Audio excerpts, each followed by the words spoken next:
Hello, hello, hello, everybody. Welcome to another episode of the Dork Side of the Ring podcast. I am your host, your purveyor of all things dorky within the scope of professional wrestling and sports entertainment. I am recording this from my car. I'm trying something different so I can get ahead of some of these. I brought I normally, record. I am Grumm, by the way. I record, I do all my editing and everything in like all my work breaks at work in my car, and everything. So I was like, oh, you know what? Like, I have this extra mic that I brought to do like quick, like voiceover stuff. So if it sounds different or inconsistent, that's why. I'm still figuring out this thing. It's not the same. It's not the same as a constructed studio so that you are quiet and everything. Like, you can hear me moving things and whatnot. And it's just I'm not used to it. So if that's what, I get fidgety with my hands, so I have to not be fidgety with my hands while I hold this because I don't really have room to set this mic down on its stand. I have a center console, but it's not long. It's not big enough for it, and then I gotta like crank my back. It's not good for me. But we make do. We make do. Glad to have you. Welcome in. Fun episode ahead of us this week. We've got MD and MetricSeconds, two of my chums from Canada, from that I met through and seeing them up there when I go up there to visit prior to pandemic times. It's been years, but maybe, I don't know. Who knows? In the next 8 months, maybe things change. I don't know. But yeah, we've got a fun one. Speaking of Canadians, we are actually talking about Quebecers, the Quebecers to be precise. Jacques Rougeau and Jean-Lom Piffet, or PCO, as he is currently known as. Fun episode. This was, when did we record this? We recorded this in like beginning of February. Yeah. So we had just been talking about just some stuff and whatnot. The one thing we ended up talking about, for some reason, Alex Wright, for some reason. I don't understand. I don't remember why. But that's a fun little chat. Also, I know it's still about a month ahead of time. I don't think they start for another month. But do follow. I'm going to say it now before we get into it.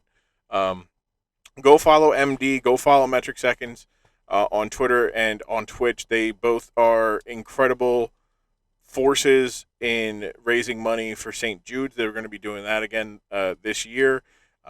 Annually, a lot of streamers on Twitch will, raise money for St. Jude. St. Jude Children's Hospital helps a lot of children who are suffering from cancer and whatnot get treatment, affordable treatment, be able to be kids still while getting treatment. They used to, prior to the pandemic, they would fly out content creators who, raise a certain amount of money, and kids, they go, oh my God, like, it's so cool to see this, big time streamer person. Yeah. So that's really cool. I think MD is gone. I think they both have gone, actually, now that I think about it. I think both Metric and MD have gone to the St. Jude Summit. So that's pretty cool. So go give them follows, follow them along as they do that. I think they both said if they get a certain amount, they will do, they would do Alex Wright. They would do the Alex Wright dance with the leather jacket and everything. So that's good. So let's get them to do that. That would be great.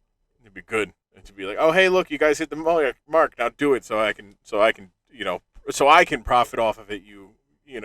Off of your hard work and your embarrassment. But yeah, let me know how the mic sounds. It's new. If it sounds good enough, for you, the listener, nothing sounds good enough for me. I would like for you guys to hear it in my brain, and then just most rawest form is brain to brain waves. But that is not the case yet.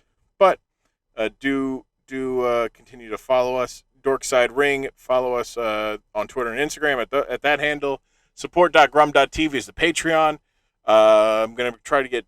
This is why I'm doing all this stuff, right? Is to get back into a flow of things. Getting COVID at the start of the year really, really just fucked up my entire game plan and put me behind the eight ball.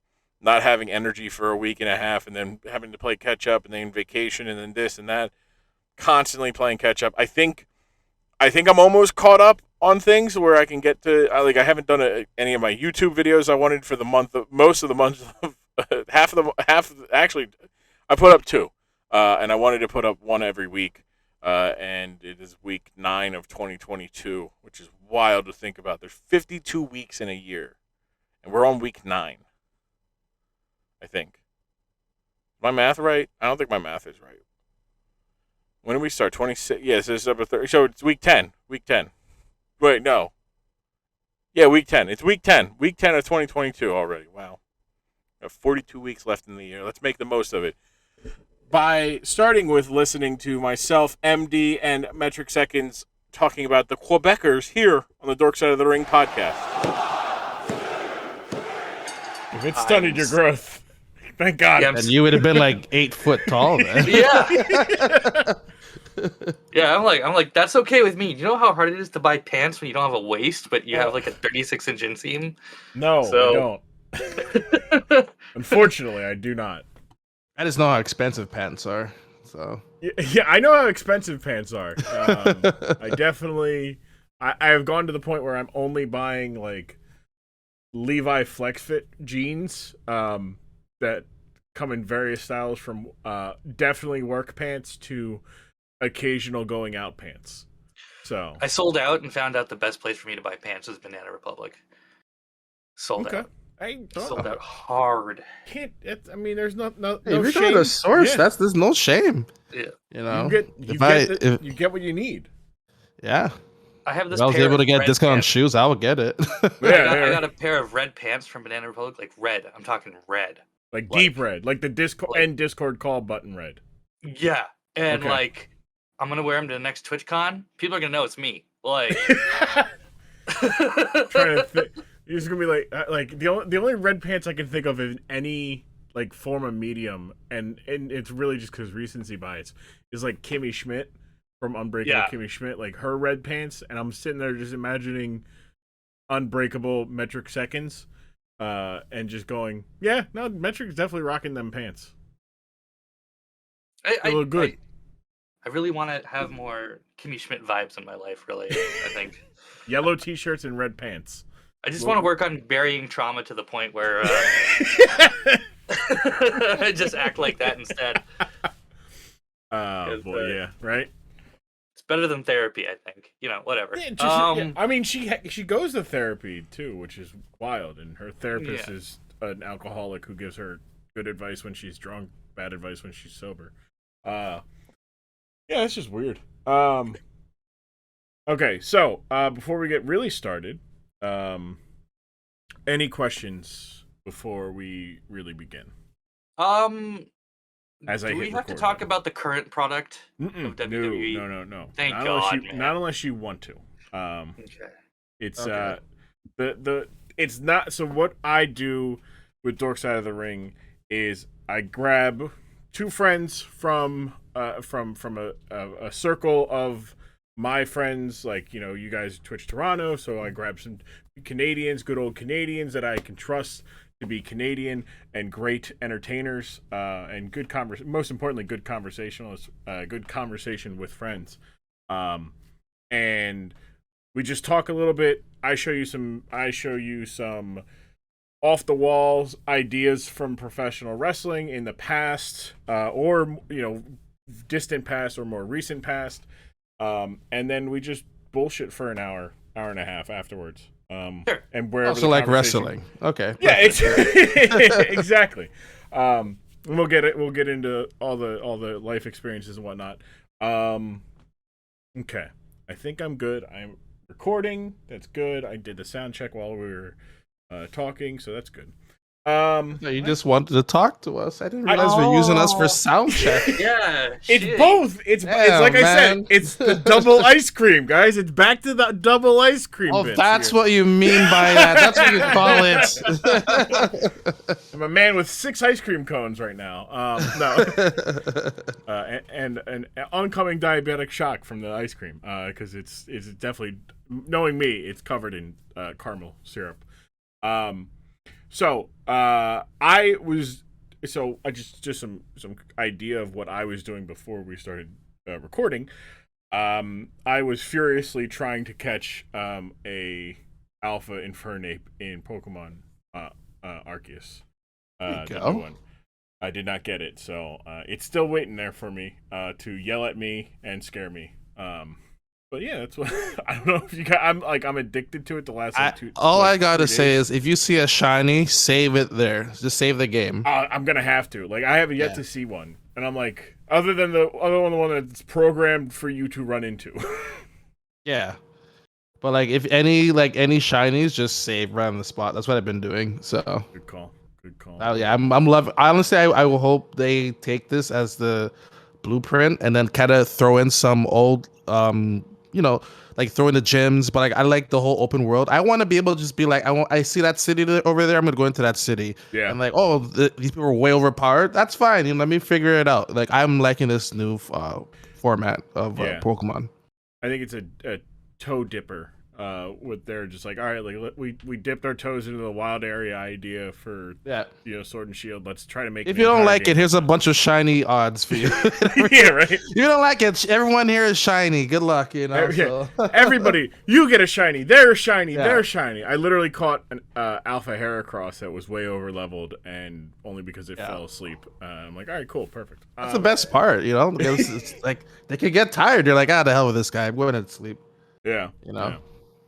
It's just good stuff. It is good stuff. We're here on the dork side of the ring with two terrific Torontonians. Is that it? Is that the classification? It's the term, but if you're from Toronto, you don't say the second T. Yeah. Oh, sorry. Toronians. It's like TOR. Wait, like ONNUH, Toronto. Toronians. Yes. Toronians.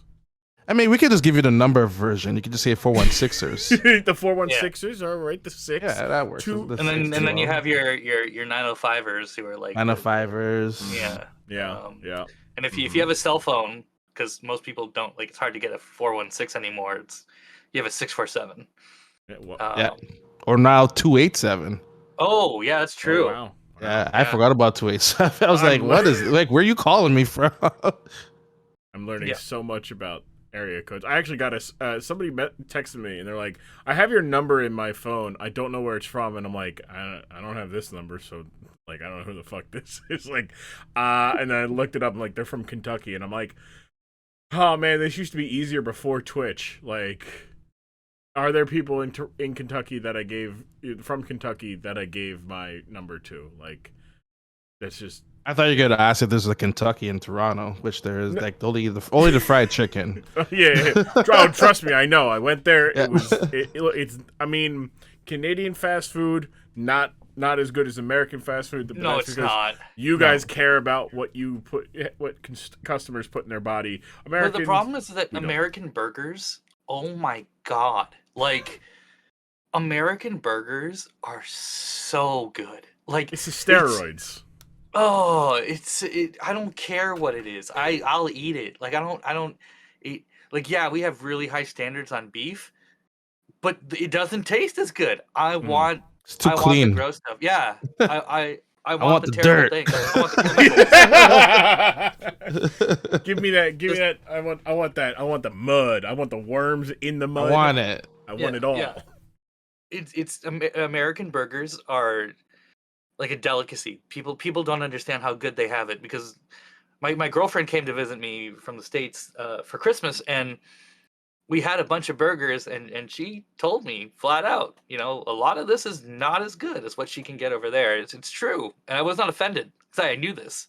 Remember the first time I had Jack in the Box? I thought I died and went to heaven. Jack in the Box so good. Yeah, that was my the first time I went to the Toronto meetup.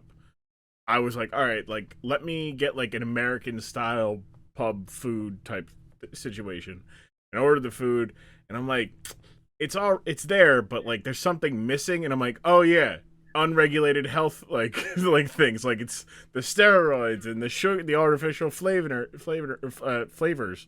Okay, this is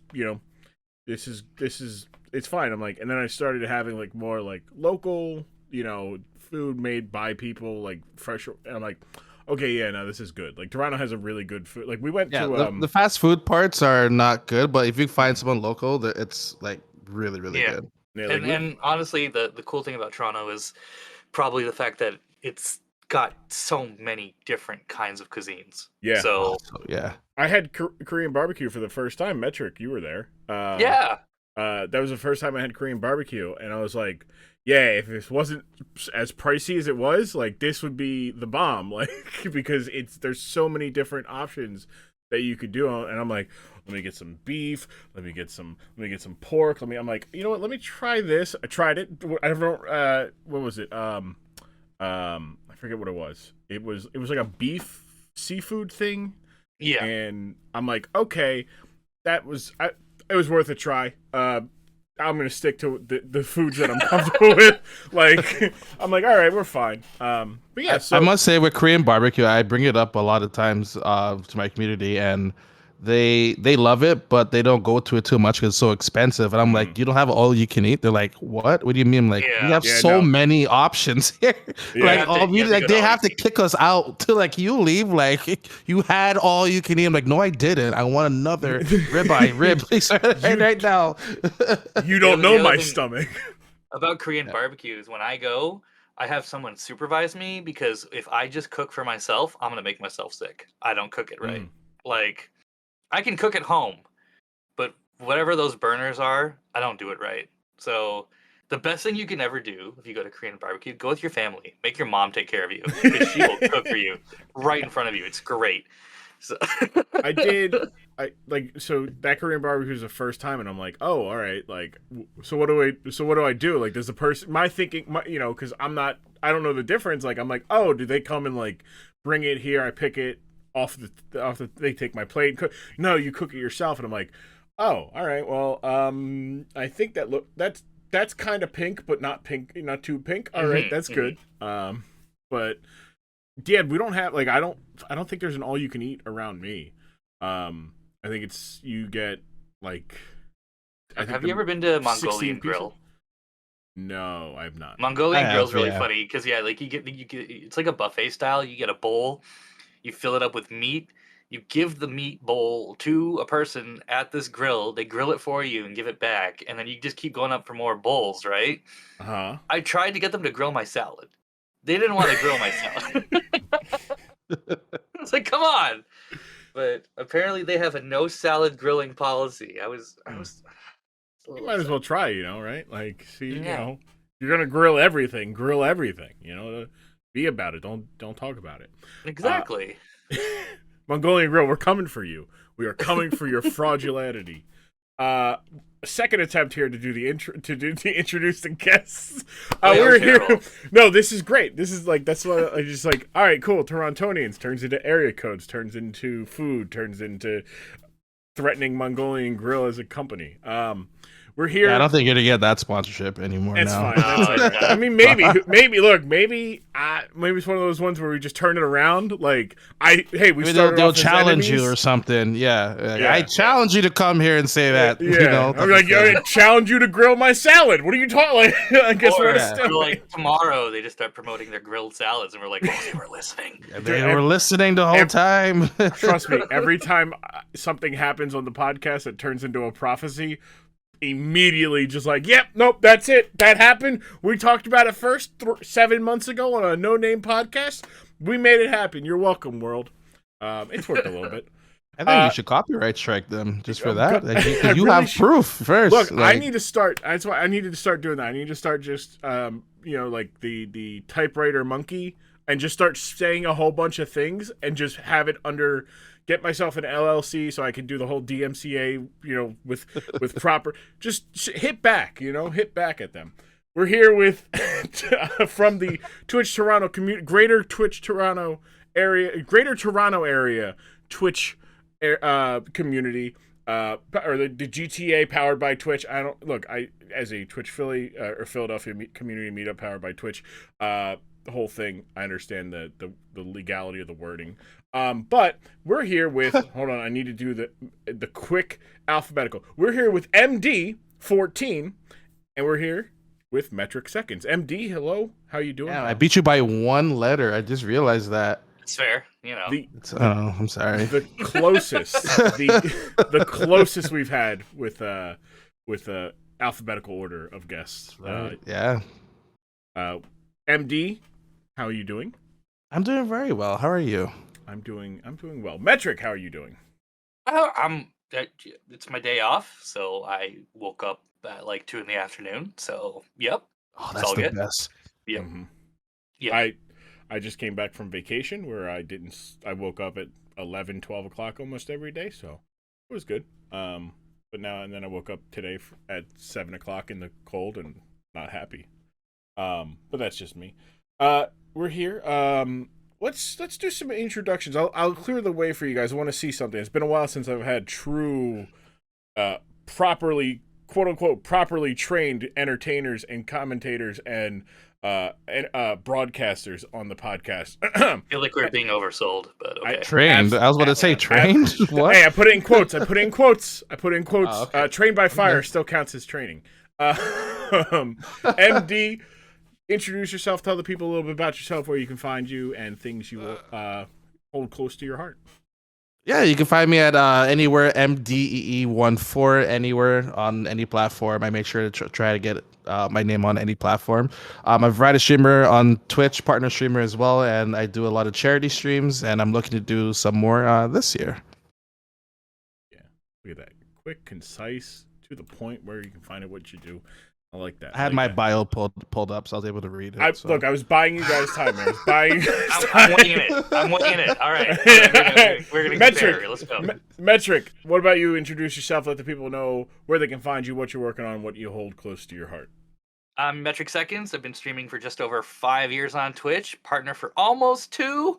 You can find me at twitch.tv/MetricSeconds or twitter.com/MetricSeconds.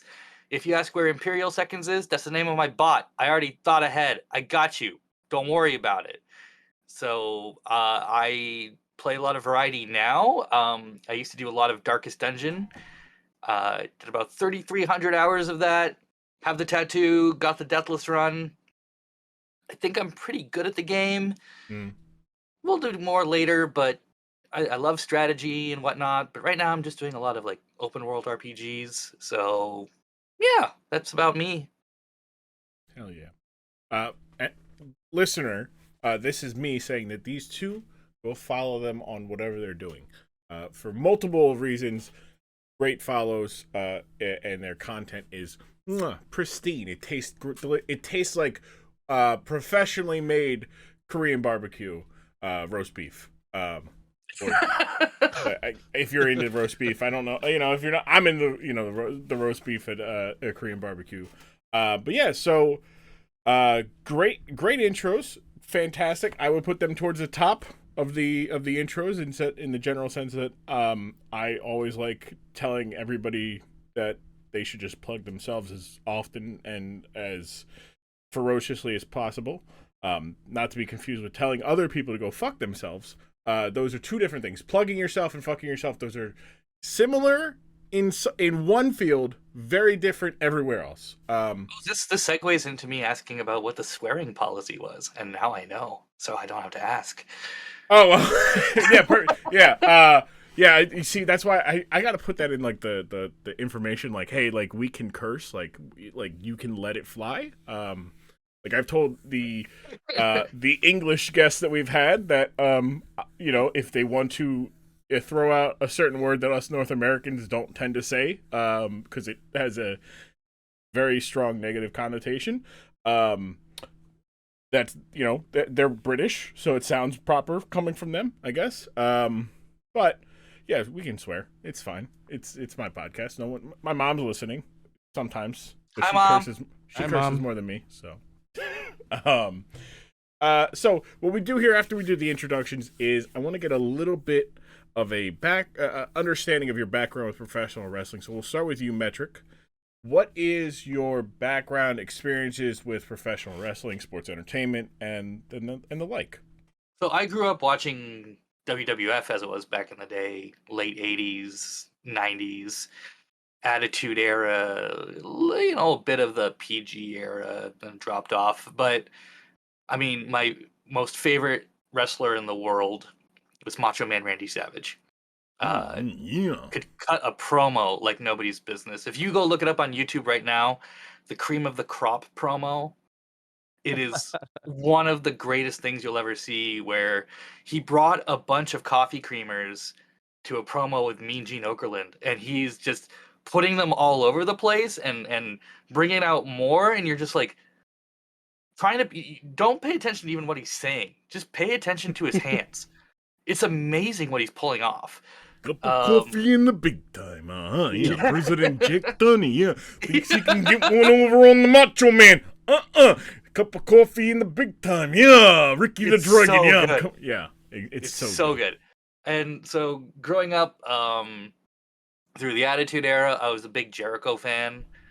But I found out recently that his wife was at the January 6th Yeah. uprising thing, and he might have some questionable politics for me, so I'm kind of softening on Jericho a little bit.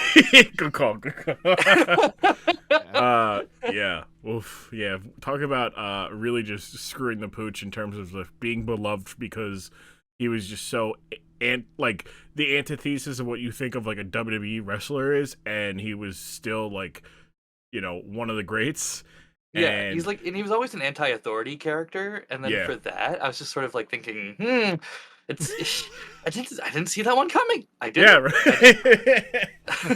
You thought he's always against the authority, that it'd be weird that he's bootlicking and questioning election results and whatnot. Still, the greatest Chris Jericho story is him. I think he tweeted it, but on on an anniversary of 9/11, basically had said that he would have liked to see the terrorists try to hijack a plane with WWE wrestlers on it. Oh boy. Like there's the if I was there that would have happened, and then there's if we were there that would have happened, and then everybody's just going like no, don't lump me in with your idea. Like it's just how delusional he is, and just like thinking that he could have stopped 9/11 from happening. They might be all drunk on the plane anyway. Yeah, so. absolutely. I would say also growing up, some of my best experiences in wrestling would be playing the WCW versus NWO Revenge and WrestleMania 2000 games on the N64 in your friend's basement, drinking way too many Slurpees, and you just that was peak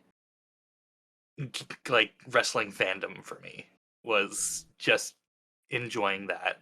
And also playing the really, really bad games. I had WCW Thunder. Oh, so nice! Yes. Oh, it was so bad. It was Vertical so suplex. Powerbomb. Goldberg is possessed. It's just so bad. It's so bad. It's legendarily bad. So maybe WCW licensed out their everything, and at the end of it, they were just okaying everything. I think between the year 1999 and their closure in 2001, they released they had 9 games released between the N64 and the PlayStation 1, all for WCW, all made by 9 different people. If I could say, my favorite moment in all of wrestling is so universe breaking. It doesn't make any sense to me. But I'm gonna try and explain it, because it involves time travel. Okay. And so, do you remember when they did the first draft between Raw and SmackDown? Yes. Yep. They broke up the APA, the Acolyte Protection Agency, which I don't even know why they were still called the Acolytes, because the APA always pounding ass. Yep. Right. So the APA had this great thing where you could go request their services, but you had to knock on their door, because they just had a door and a frame, and behind that they had the poker table. Yep. Where they just played poker between 2 people. Right. So if you walked around the door, they'd be like, whoa, whoa, whoa, whoa, whoa, and then you'd have to go back and knock on the door and walk in, which I thought was hilarious. But then the draft, they break up the APA, and one goes to SmackDown and one goes to Raw, right? Mhm. And that night they decide to have a big party just to like celebrate the end of the APA. And so the next week on Raw, one of them's already on SmackDown, and some wrestlers are walking through the backstage area, and they find the APA office with the poker table and all that stuff, and they start playing poker and they're laughing and everything. I don't remember if it was Farouk or Bradshaw that was still behind, but that one finds them. He's like, hey, this is my place. This is our place, right? And they start defending the table. And what cracked me up about that was the draft was last week. You moved the APA office to a new arena in a state of being partied in. So did this office like travel to like you moved the WWE operation to a new arena, and you moved the busted ass APA office to a new arena in the same state of being partied in. What? Look, hey, look, the greatest, like the door, the APA office is one of my favorite, and it's a good thing I did not pick the APA barroom brawl, because that just seems like would have just been like it would have unlocked like young Metric, and like I don't know if you'd ever come back, and we'd be like, well, I'd be like, hey, everybody in Metric's community, I'm sorry, Metric has gone down a rabbit hole, and I don't know when he's coming back. It's my terrible analytical brain that does this, because when I was 4, I like proved to my mom that Santa doesn't exist, and she was like, well, I guess we don't have to worry about that anymore. And so like MD will remember this, but in Canada we had this kids TV show called Polkaroo. Yep. And so Polkaroo, like the show would always be about this girl and this guy, and they would go over like morals about sharing or cleaning your house or something like that. And Polkaroo is this weird character in this costume. And the guy would always go off stage for some reason or other, because he's got to go take care of something, I don't know. And then Polkaroo will show up and talk to the girl, and Polkaroo was a Pokemon before there was Pokemon, because Polkaroo could only say his name. He'd just be like, Polkaroo, Polkaroo, Polkaroo, and for some reason the girl could understand him, because I don't know, he's only saying one word. But then he would go off and do his own thing, and the guy would come back, and then you'd be like, where's Polkaroo? And she'd say, oh, I just saw him. And you'd be like, dang, I missed him again, right? So one time Polkaroo came to the mall, and they did the whole sketch, and then afterwards I said, Mom, why was Polkaroo wearing the same sneakers as the guy who just left? And my mom was like, this kid ruins everything. Like, really. You ruined the experience for your mom, man. Yeah, so, I mean, it was only a matter of time that I was going to ruin the APA thing for myself, too. Like, really, you know, I say it. It's just me. I'm that guy. I found a picture of Polkaroo. Oh, yeah. It is far less frightening than Mr. Blobby. So in terms of childhood mascots, I feel like Barney's still number 1. Polkaroo is definitely number 2, and Mr. Blobby deserves to be in hell. So there's my official rankings.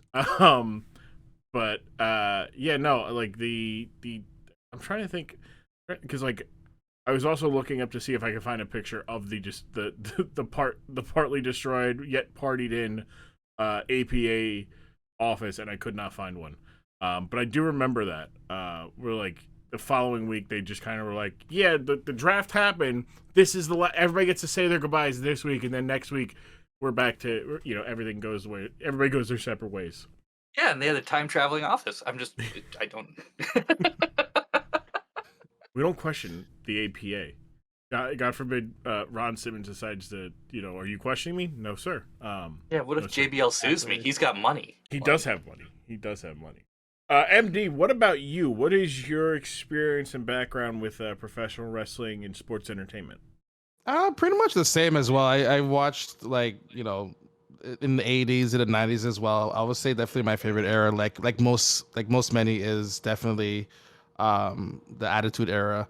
I always love like everything with the Rock fighting Stone Cold, or or Triple H's rise into power. And like, but what I really found great about that era was that there were just so many people involved.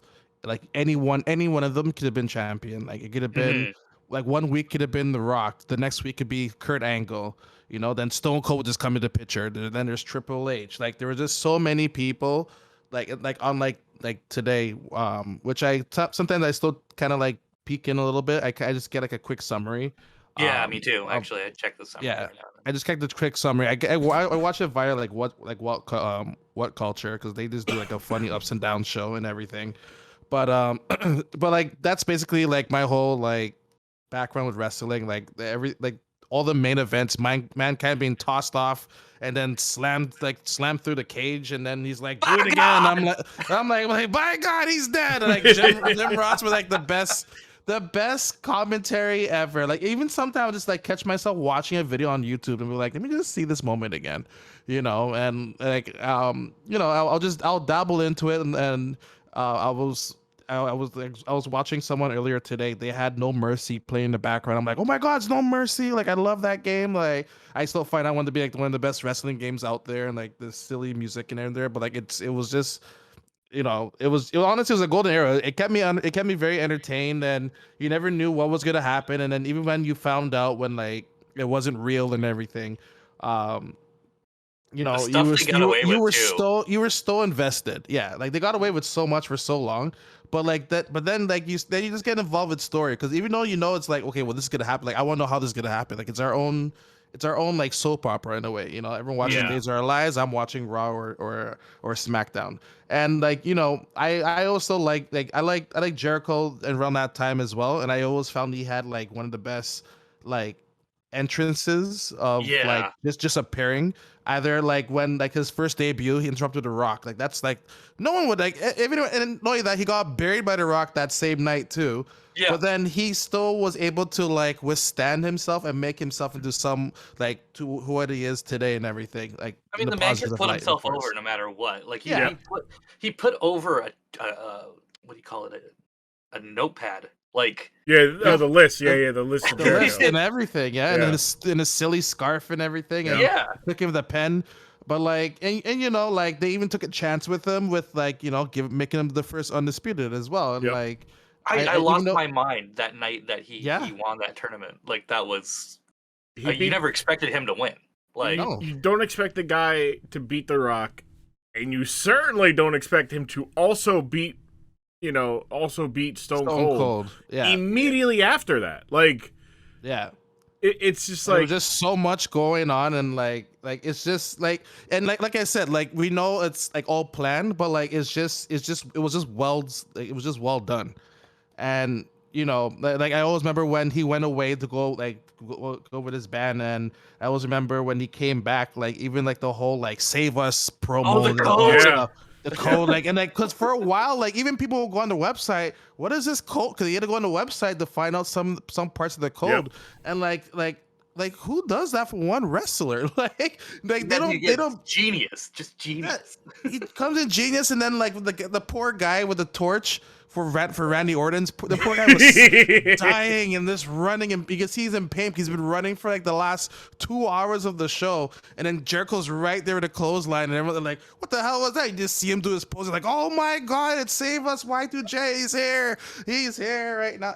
Like it was, I don't know. I just found he always had the coolest promos of like coming back, and and then, but like, of course, like for me, like The Rock is for, I'll probably say The Rock is like number one to like, he will like electrify like the whole fans, and like, or he will like bury some people, not realizing like, well, that guy lost his chance at the championship, like poor Billy Gunn and everything, Yeah. The funny thing about Billy, The Rock who is that, are like, you? It doesn't matter. God, I remember that one. they talk about like The Rock, running for president now and stuff, but I mean, if you just go back a couple years into his WWE stuff and some of the things he said, like as promos, like how racist or homophobic or transphobic a lot of the stuff they said back then, because I mean anything went. Man, right? I would have agreed with you in 2014.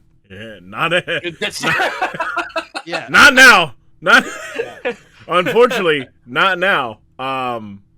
But also the Rock is also with it kind of ties in with Jericho. Like the Rock always found a way to make sure that even if he was saying the exact same thing, he would find a way for it to hit a little different every time. Yeah. Like, yeah, all right, I'm going to say, the millions and millions, but every time I'm going to do it, I'll start it, it'll be at the beginning of the promo, or it'll be at the end, or it'll be right before the end. It'll be in the middle, it'll be at this point. It was very methodical in that, in the sense of hey, this is where I'm going to get this spotted. This is where it's going to be. This is where, and Jericho very similar of okay, I got to click the pen and put the guy on the list. Do I do it at the start of the promo? Do I put it in the middle? Do I do it after he gets his big word? Do I use it to get the final word in? I think the hallmark of a good character like Rock or Jericho is that they can do a good heel just as much as they could do a good babyface, and because they're believable either way. And Austin was like that. I think Triple H kind of suffered as a face because every single time Triple H was a face, I'm like, it's it. Counting the seconds. How many? I don't know. I actually disagree with them. Like Triple H was sometimes you just hate him, but you're like, but I remember when I I hate this guy so much, and I remember when he injured, I'm like, oh my god, I hope he's okay. Like I remember when he tore his AC, his leg and everything. You missed the guy in a way, but you just know he just kind of just cheated every way to get whatever he wants. Even if he had to marry the wife of the person who owns the whole place. I just feel like Austin helped that a lot because. Triple H gets his quad torn or whatever, and Austin there, the very next night is saying it's all Triple H's fault. Triple H wussed out on me. This wouldn't have happened if it wasn't for Triple H, and that helped sell it. But I'm just I feel like Triple H is just a few steps above the Big Show insofar as expecting them to turn heel. Yeah. So, Triple H is absolutely. I think it's more so. When he was a heel, the people it was Austin and The Rock. That's why we all Kurt Angle's also probably, he's great as a babyface, but as a heel, he's so much better because he was the guy going up against those two guys all the time. The rest of the machine when he's a heel. Yeah. Or he's, the three eyes, intelligence, integrity, and intangibles, he's an over the top I'm a good guy. I am a role model, not this guy who drinks beer, flips off people, and hurts. Does this? No, he's not the role model. I'm the role model. Boo, you're boring. No one wants to drink milk. Lame-o. Peak Kurt Angle was the milk truck. Oh yeah, Yep. And that was him being a face when he was juxtaposed from Stone Cold, who was just a weird villain, weird heel. And the thing is, I just missed them. I just missed that they invested so much into their story. Even if it took 6 months, you could just see the whole development of everything. Where now it's just rushed, and then they just forget what they did last week and everything. So now it just seems well, can we get Brock Lesnar next week? Cool. Yeah. Or you're just gonna insert how much is it gonna cost So- us? All right, that's fine. We have a budget for it. It's a double-edged sword, right? Because they are.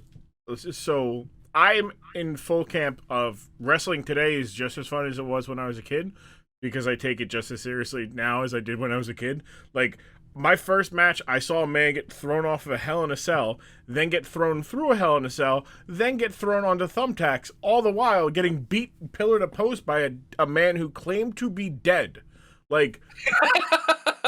How can you take this serious? And then later in that event, that dead man, his brother, who was presumed dead a year prior, was wrestling. Rips the door open. The same night that it was the same night of Mankind versus Taker Hell in a Cell, Kane faced Stone Cold in a first blood match. Yeah. How the fuck are you gonna make a guy bleed? He's got everything but his left arm covered. Like, and he's wearing a mask. and he's wearing a mask. Like, Rich is red. Like, so like, how are you ever gonna know he's bleeding with his red exactly, mask? right? Like, it's one of those things of like, this shit is not that serious. It's dumb. It's fun. I guess it is. it's a matter of like the payoff, right? Correct. Like, the payoff never absolutely. feels as good now, and that's the problem. No. Like the wrestling could just be as well. It could be great, right? Yep. Like it's like Shinsuke Nakamura and AJ Styles. You put them in a match, and you're like, this is going to be amazing. These two guys are great, and then the program gets completely deflated and it turns into kicking each other in the crotch over and over again. Oh, I could sit here and be like, that's because Shinsuke Nakamura didn't have it, but that's a controversial take on these here internets. Oh boy. Yeah, that Shinsuke Nakamura started phoning it in the second his match against Sami Zayn ended. Everything was just phoned in. Man just wanted to surf in Orlando, and I don't blame him. I was in Orlando. It's beautiful. But yeah, like wrestling, I will always say that wrestling is wrestling's at its best when no one's taking it seriously, and a lot of people get in their feelings about wrestling not being what they want it to be, despite the fact that there's so much wrestling that whatever you want wrestling to be, it's out there. Do you want wrestling to be over the top characters and story? WWE's there. Do you want it to be incredible action? AEW's there. Do you want it to be, new names that you don't know that you get to watch be built up from the ground up? You got NXT. You want to watch not like okay wrestling and okay story? Impact's there. And then there's so many things on the independents that you're just like, I could in theory sink 20 hours of my life every week into watching professional wrestling and get something different for almost every one of those hours. And that's what's like, WWE is not as good as it used to be. Yeah, they're kind of sporadic with their booking. Yeah, they don't pay off a lot of this stuff. However, I get to see Roman Reigns be a toxic, manipulative godfather figure, and that's kind of fun. So I take the win. After like the Roman train comes to a stop, then what's left for them? Like, I feel like they need a little that's like when like the eras that we're speaking of, they had like secondary stories that sometimes it might even mesh with the main big story, Oh yeah.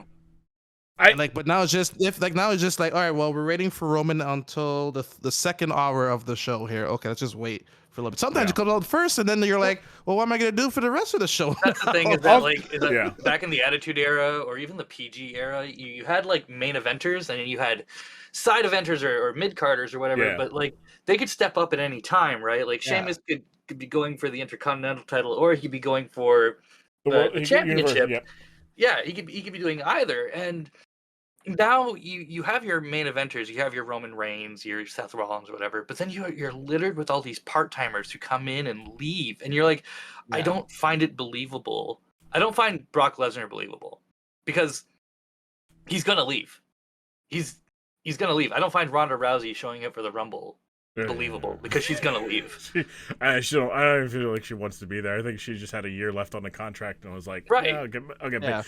Brock, on the other hand, Brock has been a lot of fun this latest run. He's been a blast. I was ever since like SummerSlam, right? Yeah, he showed up. He came out as a Viking lumberjack. The man, they're now selling flannel shirts with his logo on the back. It is absolutely ridiculous, and I know 2 people who have actually bought those shirts and cannot wait to wear them. Like, this is the most I've actually seen him in a wrestling year. That's the other thing is that like that's why I'm not believing it, because I'm not used to him actually committing. Well, we didn't see him for middle 2020 till middle 2020. So for like probably 18 months we didn't see him. So it's like one of those things of like, okay, now I forgot how fun it is to watch you throw people around, like, and now it's more of like Brock Lesnar, Braun Strowman, Samoa Joe, Roman Reigns, just like beating the living shit out of each other.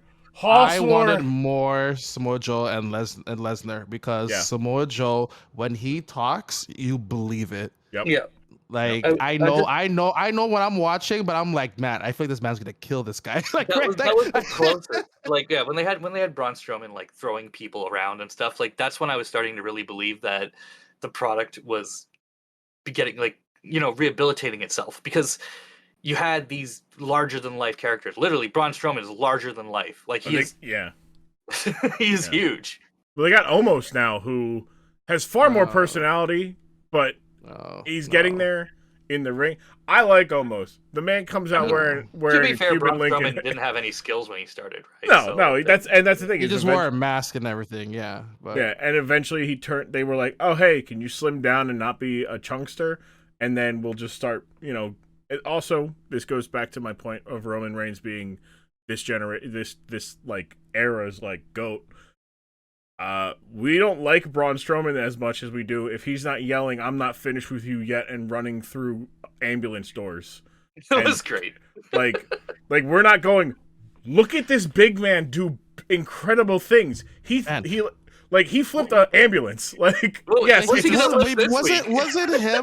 him and like was it him Roman and Lesnar in the back when he told he told on the steel frame? Yeah, like Kane, was it? Or no. What's it just him and Lesnar? No, it might have been him, Lesnar, and Kane. Leading up to the Rumble. Right. Yeah.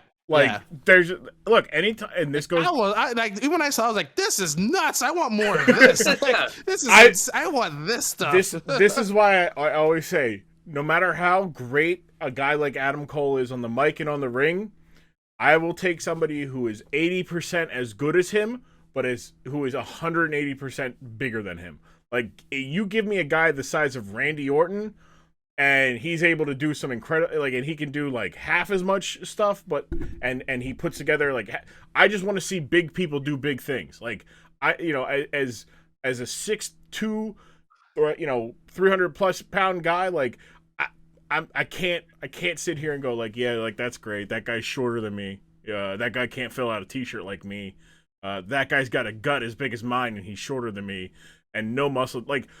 I love independent wrestling because there's those characters who are just like, that guy should not. None of this should work. This man should not be as far in his career, looking the way he does. The fact that he can't put together sentences, but he's just charming and people like him, so people pay to see him and wear his t-shirt. That's great. Like, it's just sometimes it just clicks, and that's you basically just described Kevin Owens. Whoa. Kevin Owens. Yes, appearance-wise, Kevin Owens looks like me. Yes. But no, like Kevin Owens is willing to do shit that most human beings are never willing to do. I'm very impressed by Kevin Owens, and I think he deserves more. So funnily enough, Kevin he had Owens that terrible program where he was completely bullied by Braun Strowman for like a few months, and I thought that was awful. So I just hope they don't give him and Shane McMahon at WrestleMania. Like, I hope like Shane throwing him out doesn't become a story. I hope not. I hope. Don't you worry, Marcel. If that happens, I'm sure Shane McMahon's gonna jump off something really tall. Yeah. Well, that's fine. It would be Kevin's turn to jump off something really tall against Shane. But Shane is a McMahon, so if he wants to jump off something, he will. But actually, Kevin Owens is a good segue to my contextual question for this week's episode, which is he's a Quebecer himself. He is a Montreal. He is a French Canadian. You two, right there, they're your neighbors. Any good, fun stories you're willing to share about Montreal? Not the rest of Quebec, because from what I hear, not great. But Montreal's fun.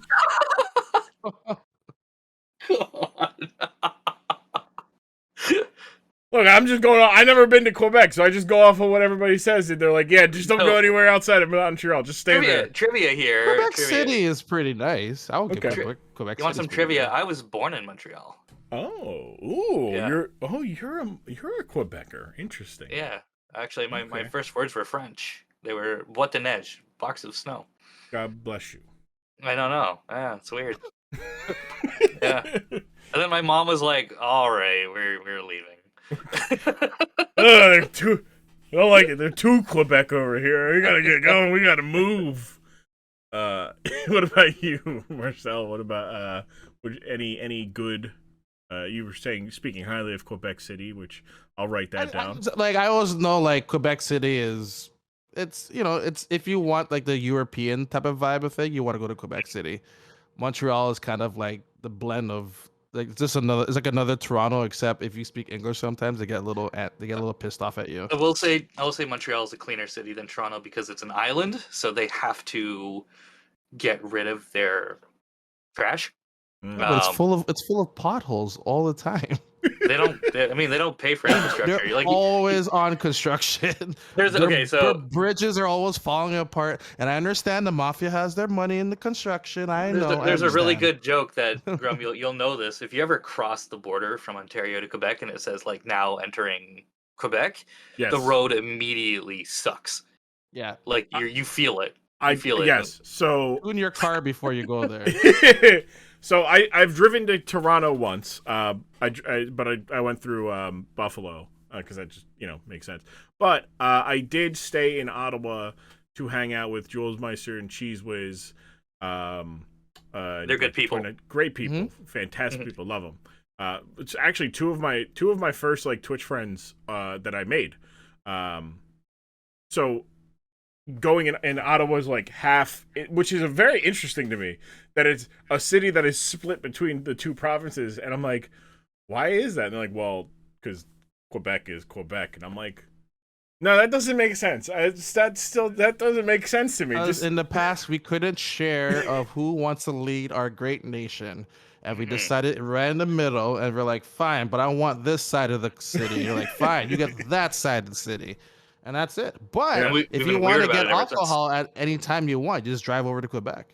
Yeah, that was what I heard was the life hack as a youthful Canadian living in Ottawa, which is you just walk across the street and you can get that stuff a little earlier. I'm like, oh, interesting. Okay. Yeah. All right. And in grocery stores, because at that time you couldn't do that here. Yeah, even now you could just get like a little bit of beer or whatever. You can't really. Yeah. Because you guys are similar to Pennsylvania in that you have state controlled spirits and wine, right? Or is it just? I will say though, like the shopping of that is like it's a classy affair. I feel like the LCBO is a classy affair. I bought alcohol in the States, and it's not that. It feels different. Buying alcohol in the States is like a backroom alley compared to the LCBO. I'm like, wow, look at this nice. This is what state-funded stores look like. Wow. Meanwhile, it's fancy. Like I go to like a wine and spirits in PA. And I'm like, hey, why am I taller than everything in here? Why am I taking up a third of the building by just being in here? Like, why is this a hole in the wall? Like, yeah, I've been to some places and bought alcohol in the States and been like, can they actually sell alcohol here? Like, it doesn't look legal. Like, it doesn't. No. Like, and then there've been other cases where I've been to like giant like grocery stores, and it was jarring to me because I've lived my entire life only being able to buy alcohol in one store, and then you go to a grocery store and you're like, I'll get that 40 of vodka and this pack of Oreos. You're like, what do I need? Anything else? Do I need anything else while we're? Hey, do we need toilet paper? No. Okay. All right. It's it's foreign to me. Like, I have it. Like people were surprised when I wasn't shocked by it wasn't a weird feeling in that I had to go somewhere separate to get alcohol in Canada. It was what was shocking to me was how clean and how pristine and how like you said, elegant. It just feels like you're like, oh, cool. And like you guys have like some of that, like the one of the LCOs in Toronto, their beer fridge is as big as some of the liquor stores that I have gone to. I'm like, oh, it's really good in the summer too when you go in there, because if you're like looking to cool off, you can just stand in there for a little while. Just stand in there for a little bit. Yeah. You're like, I'm looking. Harder. I'll just take one can today. I've totally done that. I've totally done that. Just used it to cool off for about like a good 15 minutes while I'm thinking too hard about what I'm gonna drink. Yeah. All right. Well, the reason why Kevin Owens and Montreal and Quebec City and Quebec is tied to what we're watching today. What we're watching is we're talking about our topic today is the tag team from the mid 1990s known as the Quebecers. Oh boy. It is Jacques Rougeau and Pierre Ouellet, the Quebecers. They're managed by a young Johnny Polo, aka Raven. And what? Yes, yeah. Raven. This is great. So yeah, I didn't know that. The Raven part I didn't know about. Yeah, see, and this is why. Because if I say Quebecers, people go, I know the Quebecers. And I'm like, but do you know Johnny Polo? And they're like, who? Johnny fuck? What? No, what? So there we go.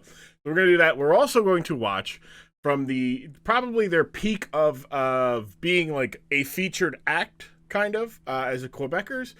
1994 Royal Rumble, which we had just talked about, the casket match between Undertaker and Yokozuna a couple episodes ago. The Quebecers defending the World Wrestling Federation Tag Team Championships against the Hart brothers, Bret Hart and Owen Hart. So we have an all Canada. We've got Quebec versus Alberta. It is a memorable match for what happens after. Mainly because it's the spark that ignites Owen Hart and Bret Hart's rivalry for WrestleMania that year. But we're gonna watch that. I'll put the time code in the description, and we'll be right back here on the Dork Side of the Ring podcast.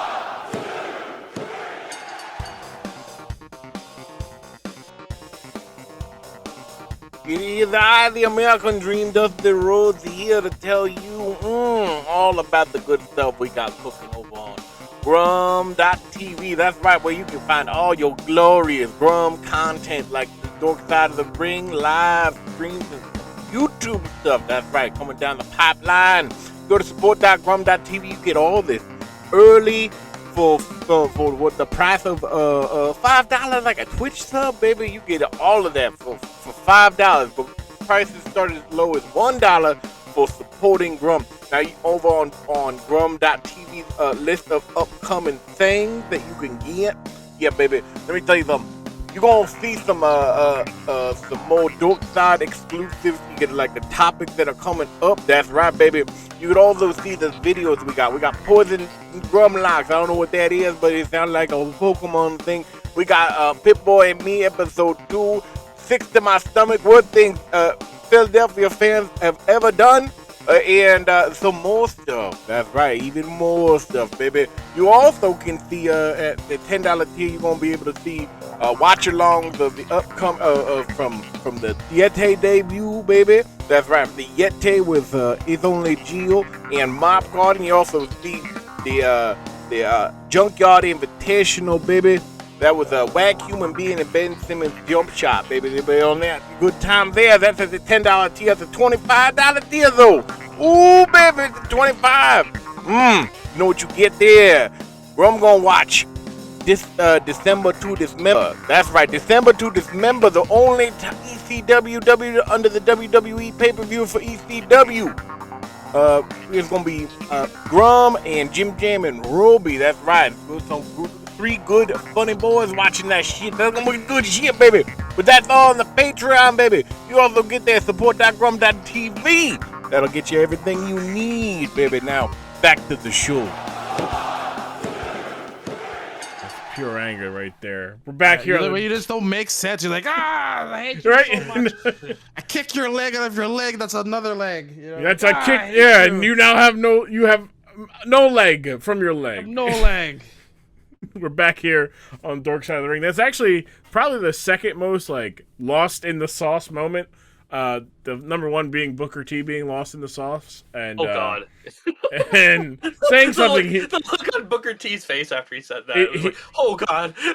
He said a word that he could say, but he should not be saying it in the context of what he was saying it. But yeah.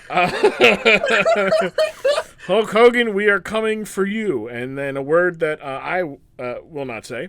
It's like that was pretty much like, I mean, you know when you have those moments when you think back to something really embarrassing that nobody else remembers, and you're like, oh man. The only problem is like Booker T's was televised and recorded. Like it's just. What's wild is like Booker has like 3 of the weirdest like, what the fuck just happened? What did they just say? Which is that one, which isn't the number one. The what I would put as 3 is like Kurt Angle saying that he wanted to have bestiality sex with his wife. Oh boy. Well, he couldn't. So they wrote the line. Who said he wanted to have animal? Kurt Angle's like, your wife Charmel. I lust after her. I want to have animalistic sex, but he couldn't remember animalistic. But he knew it had to do with animals. So his brain did the autocomplete and got bestiality. To which he says, I want to have bestiality sex with your wife. Yeah.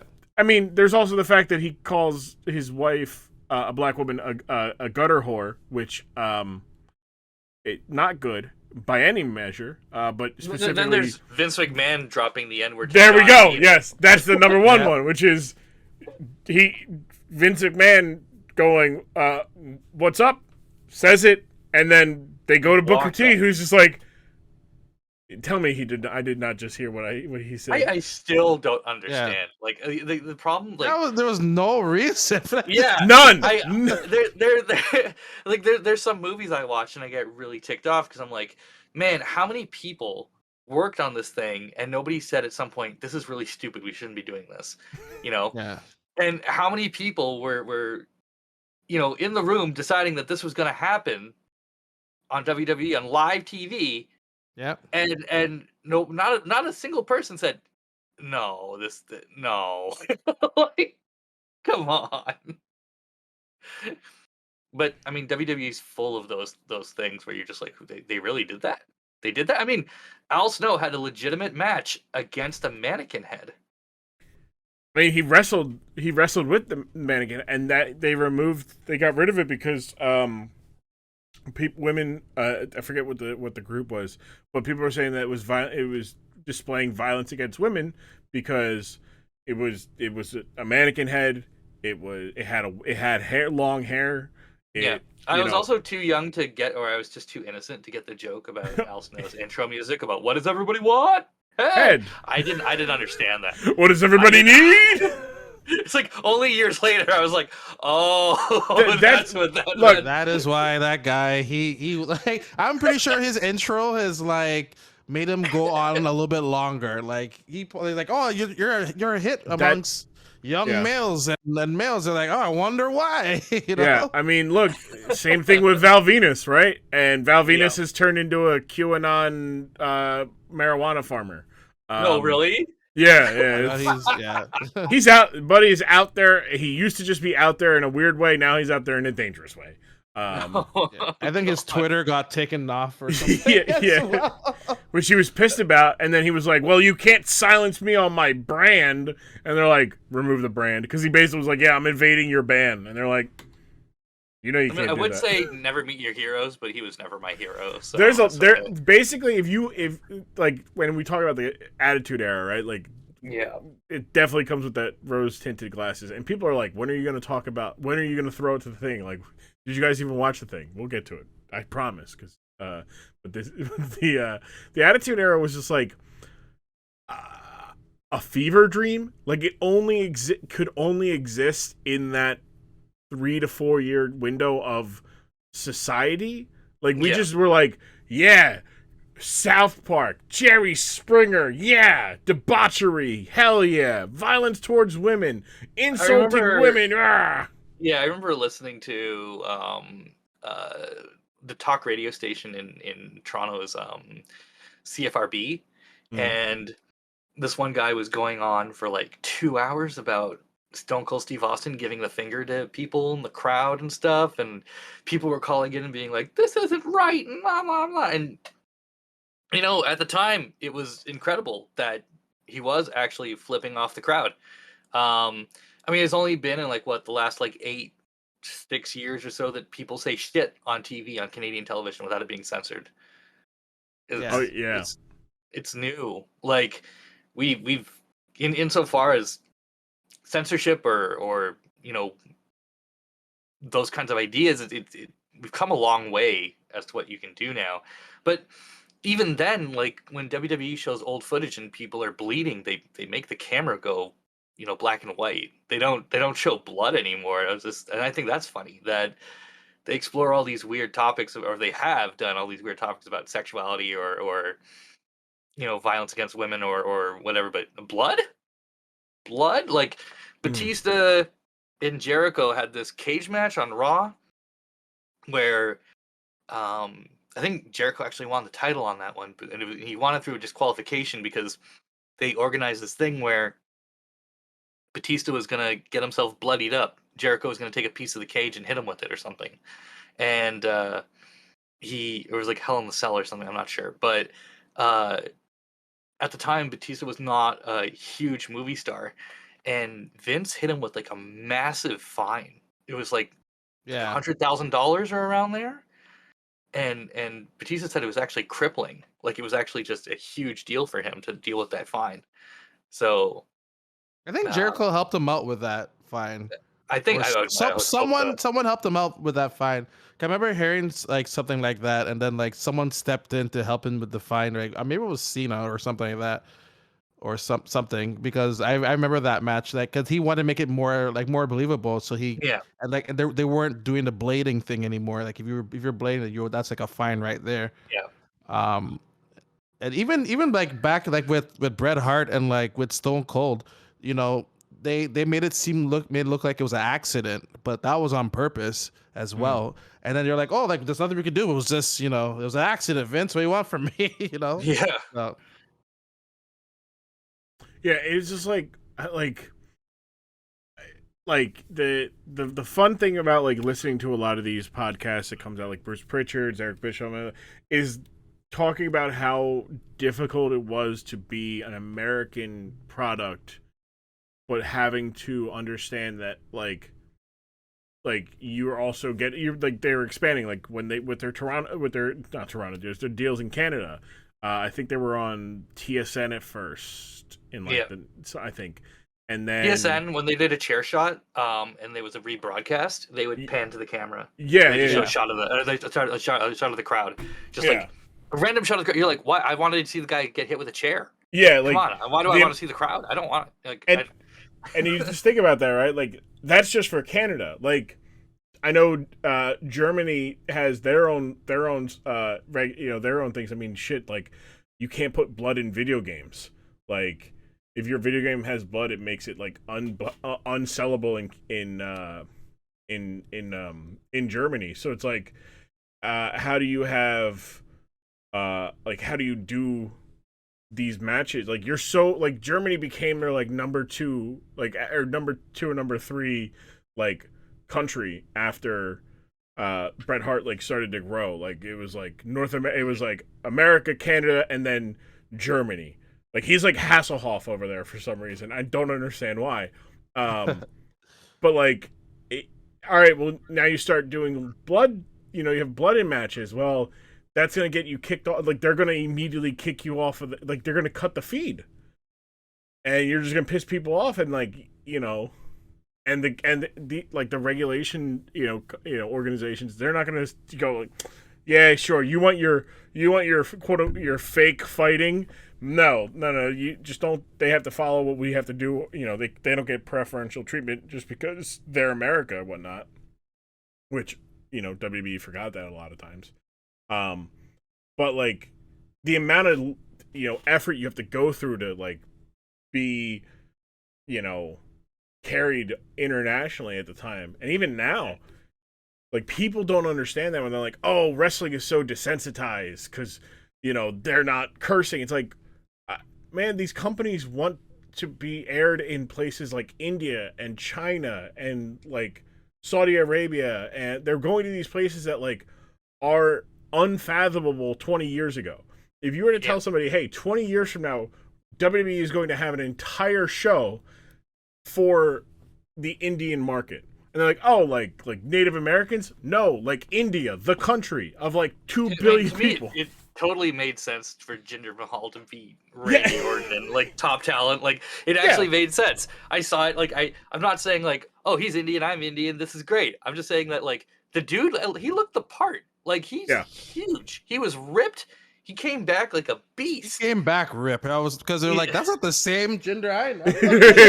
That's not the 3-man band Jinder I remember. Yeah, just like Drew McIntyre. Drew McIntyre was a soft boy when he left, and then he came back and he like he looked like Diesel.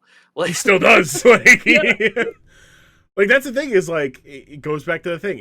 If you want to make it WWE, you have to look the part. If you don't look the part, and like these are the things like it's funny to look at like The Rock. The Rock it might be the most like drastic thing of like yeah he was a big dude, and then the next time you saw him he was a massive human being, and that definitely has to do with the fact that he's in Hollywood, and Hollywood HGH is traded like Pokemon cards there. Yeah, it's funny. He's one of the few people who got bigger after leaving wrestling. Yeah, it's like oh, like whoa, he got large. Wow, like you look at like Stone Cold. Stone Cold looks like your dad, and you're like, man, a little pudgy there. I feel like Cena got smaller.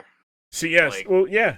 Got smaller, yeah, for sure. And then there was even a time when The Rock left for like the Mummy. He was smaller then as well. Like, but when he came back. Like he wasn't like as big as he was then, but then he kept like when he left and then he came back to do the whole Cena and Rock thing. Like he was huge and like he's bigger now. So like I'm like, dude, you're gonna blow up one day. Like, yeah. I'm trying to see if I can figure out. So what we watched was I was like, can I get a segue from The Rock? The Rock used the sharpshooter, much like Bret Hart tried to use the sharpshooter in the match that we watched. But first impressions. First impression from the Quebecers. I know you guys knew the Quebecers, but Johnny Polo, not so much. And what we saw. First impressions of what we saw. MD, we'll start with you. They were quite interesting. They're very scrappy, but I don't feel like they like even though like they're scrappy together, and like I don't know I don't know how to explain it. It's just they were very interesting. I would say. So I would say that the Quebecers they were part of the problem that WWE had in the 90s, which is why WCW was able to get an edge. WCW got the NWO and they got more believable gimmicks, right? Mm-hmm. And it kind of forced WWE to pick like these factions like the Nation of Domination or DX or to get edgy fast because they realized that they were losing. They had these characters like the Quebecers, the Godwin twins, these joke characters that you did not care about. There wasn't one with a jetpack from the future. Oh, Techno Team 2000? Right. Yeah. Right. You just say the name and you're like, God damn, that's stupid, right? Yes. So WWE had all of these childish gimmicks that like they thought like, oh, it's the 80s, it'll be fine. It's not the 80s, it's the 90s. We're getting more serious. Now. Yeah. And so the Quebecers are part of that. Like even that promo that we were watching where they're just like wringing their hands backstage and they're like, ha ha ha ha. They haven't even said anything yet. They're just laughing. And you're like, nobody does that. Nobody does that. Like and it just became less and less believable. And as kayfabe lines became blurred and it wouldn't work anymore, especially because I feel like something that put a nail in the coffin to that was Bret writing WCW in the air right after the screw job. Because like that just showed, this is a show. This is not real. We Bret is acknowledging another company. He's acknowledging that he's leaving. Mm-hmm. And that kind of killed off these teams. These teams were just generic bad guys or generic good guys. You never actually believed that somebody from the Quebecers was going to be world champion one day, or that one of the Godwins was going to be champion one day, or Kamala was going to be champion one day. You didn't believe it. You're like, okay, this is a gimmick character. They're there for however long. We can boo them or cheer them because they come to the ring with a happy song and they're smiling, or they come to the ring and they talk about how this city sucks for a cheap pop or whatever. And that's really it. And I mean, I actually found it impressive that WWE tried like the vaudevillains not that long ago, when that's literally what I'm talking about now. Like, the vaudevillains would have fit in the 90s, and they tried to get them over. And when they have teams like that, you know they're not going to be anything. Or characters like that, they're never going to amount to anything more. So, I mean, did you ever think the Godfather was going to be world champion? You loved him. Yeah, he didn't think he was going to be champion. And at most I'll give him interconnot, whatever it's called. Yeah, he was IC mid-card. belt. Yeah. He was mid-card at best, right? Like he could have been. He had some major matches with headliners when he was different characters, because he was so many different characters. My God. Yeah, like if anything, Kama Mustafa, the Ultimate Fighter, was probably his most like world championship like. Yeah, that was his believable gimmick. Yeah, like Papa Shango, no, like you know, then it was Kama Mustafa, then Godfather, then Goodfather, like and I think that's like a thing with I think a lot of people have lost because like. Like we were talking about it earlier with like, hey, you have your main eventers, but underneath you don't have anything. Like, you need those kind of people who can fill time that make people go, all right, cool. This person's on TV. I'm gonna chant along with them. I'm gonna say everything that they say. I'm gonna do all this stuff. But I don't need them. I don't want to see them be world champion ever. Whereas like now it's like a boom or bust thing where everybody has to either be a world champion material, or I'm not invested in them. So it's just in that match itself, right? Like just in that promo, when they showed the Quebecers weren't feuding with anyone. They were tag team champions, but they literally just talked about how they're gonna beat. They listed all the other tag teams and how they were gonna beat them. Yeah, but that just goes to show that they weren't feuding with anyone. They didn't have a program. You had no reason to actually be invested in what they were doing. No. Yeah. No, so they were just the support for the story that was actually Bret and Owen. Correct. Right, yeah. and that's sad. That's like when Jericho was undisputed champ, but really it was a program between Triple H and his wife. Yeah. Yeah. and like the thing is like sometimes you want more for guys than they're able. Like Jericho absolutely could have carried. It could have simply just been Jericho and Triple H. But that goes back to your earlier point, Metric, of like, Triple H is a face. We need something else here. Like, yeah, everybody was excited to see him, but I got nothing for it. All right, what if we just put Stephanie on the other side, and then there's your issue. It's like, all right, there you go. But it's like, fuck, now your champion's like an afterthought. But, I mean, also they literally did that program with Kurt Angle and Triple H too. Exactly. Yeah. And this is after Stephanie McMahon was supposed to be gone forever for losing the alliance, versus WWE. I don't know. It's just like the Quebecers. It's like we were, Marcel. You brought it up during the actual match that we were watching. How invested the crowd was in this match between the Quebecers, and it's not like, oh, we love Bret so much that we love Bret. It's we also hate those guys. We're just gonna boo them because it's like, boo, you are the bad guys. Boo Canada. Meanwhile, their opponents are like Canada's first son, Bret Hart, and then his younger brother, Owen Hart.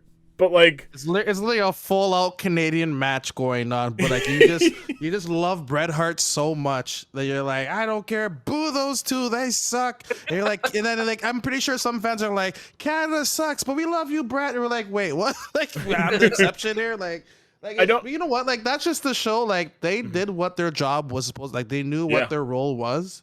They're meant to be like the bad guys, and if it led to them even having the championship for like a little bit.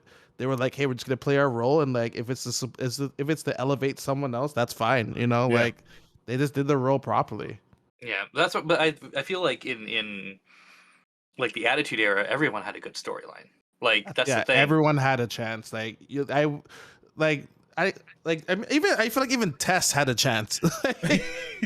Tess had it because he was involved with the whole Stephanie, supposed to get married to her. You're right. And then there's Jericho, and then Rock, Stone Cold, Triple H. Like there's just Kurt Angle. There's Big Show. There's so many people there who you're like, man, any of these guys could just elevate anytime when they're ready.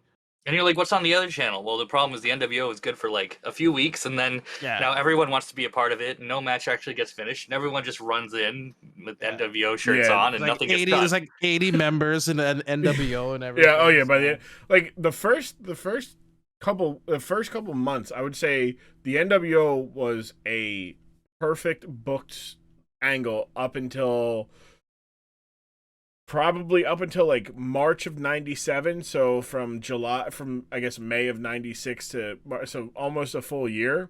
And then it was like, all right, well, we know where we're going from here, and that's months from now. What do we do in the meantime? Oh, hey, let's have Roddy Piper pick a team of nobodies to have a team. None of this makes sense.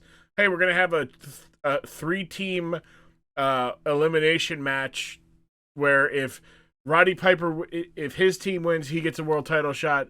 If WCW wins, they each get a world title shot, and if Team NWO wins, they don't have to have, like, none of this made sense. Like, it's like, all right, well, we're just throwing things at the wall now, and it's the NWO. It's never gonna work if Hogan and Nash had all the creative booking too. So no, it's especially, like, look, 98 is when it starts falling apart. Like, even before the finger poke of doom, even like, it's like, you know, hey, we're giving away Hogan versus Goldberg on 4 days' notice. Like, we're going to announce it on our Thursday show that Monday Goldberg will wrestle Hulk Hogan for the world title. And it's like, what? On 4 days' notice?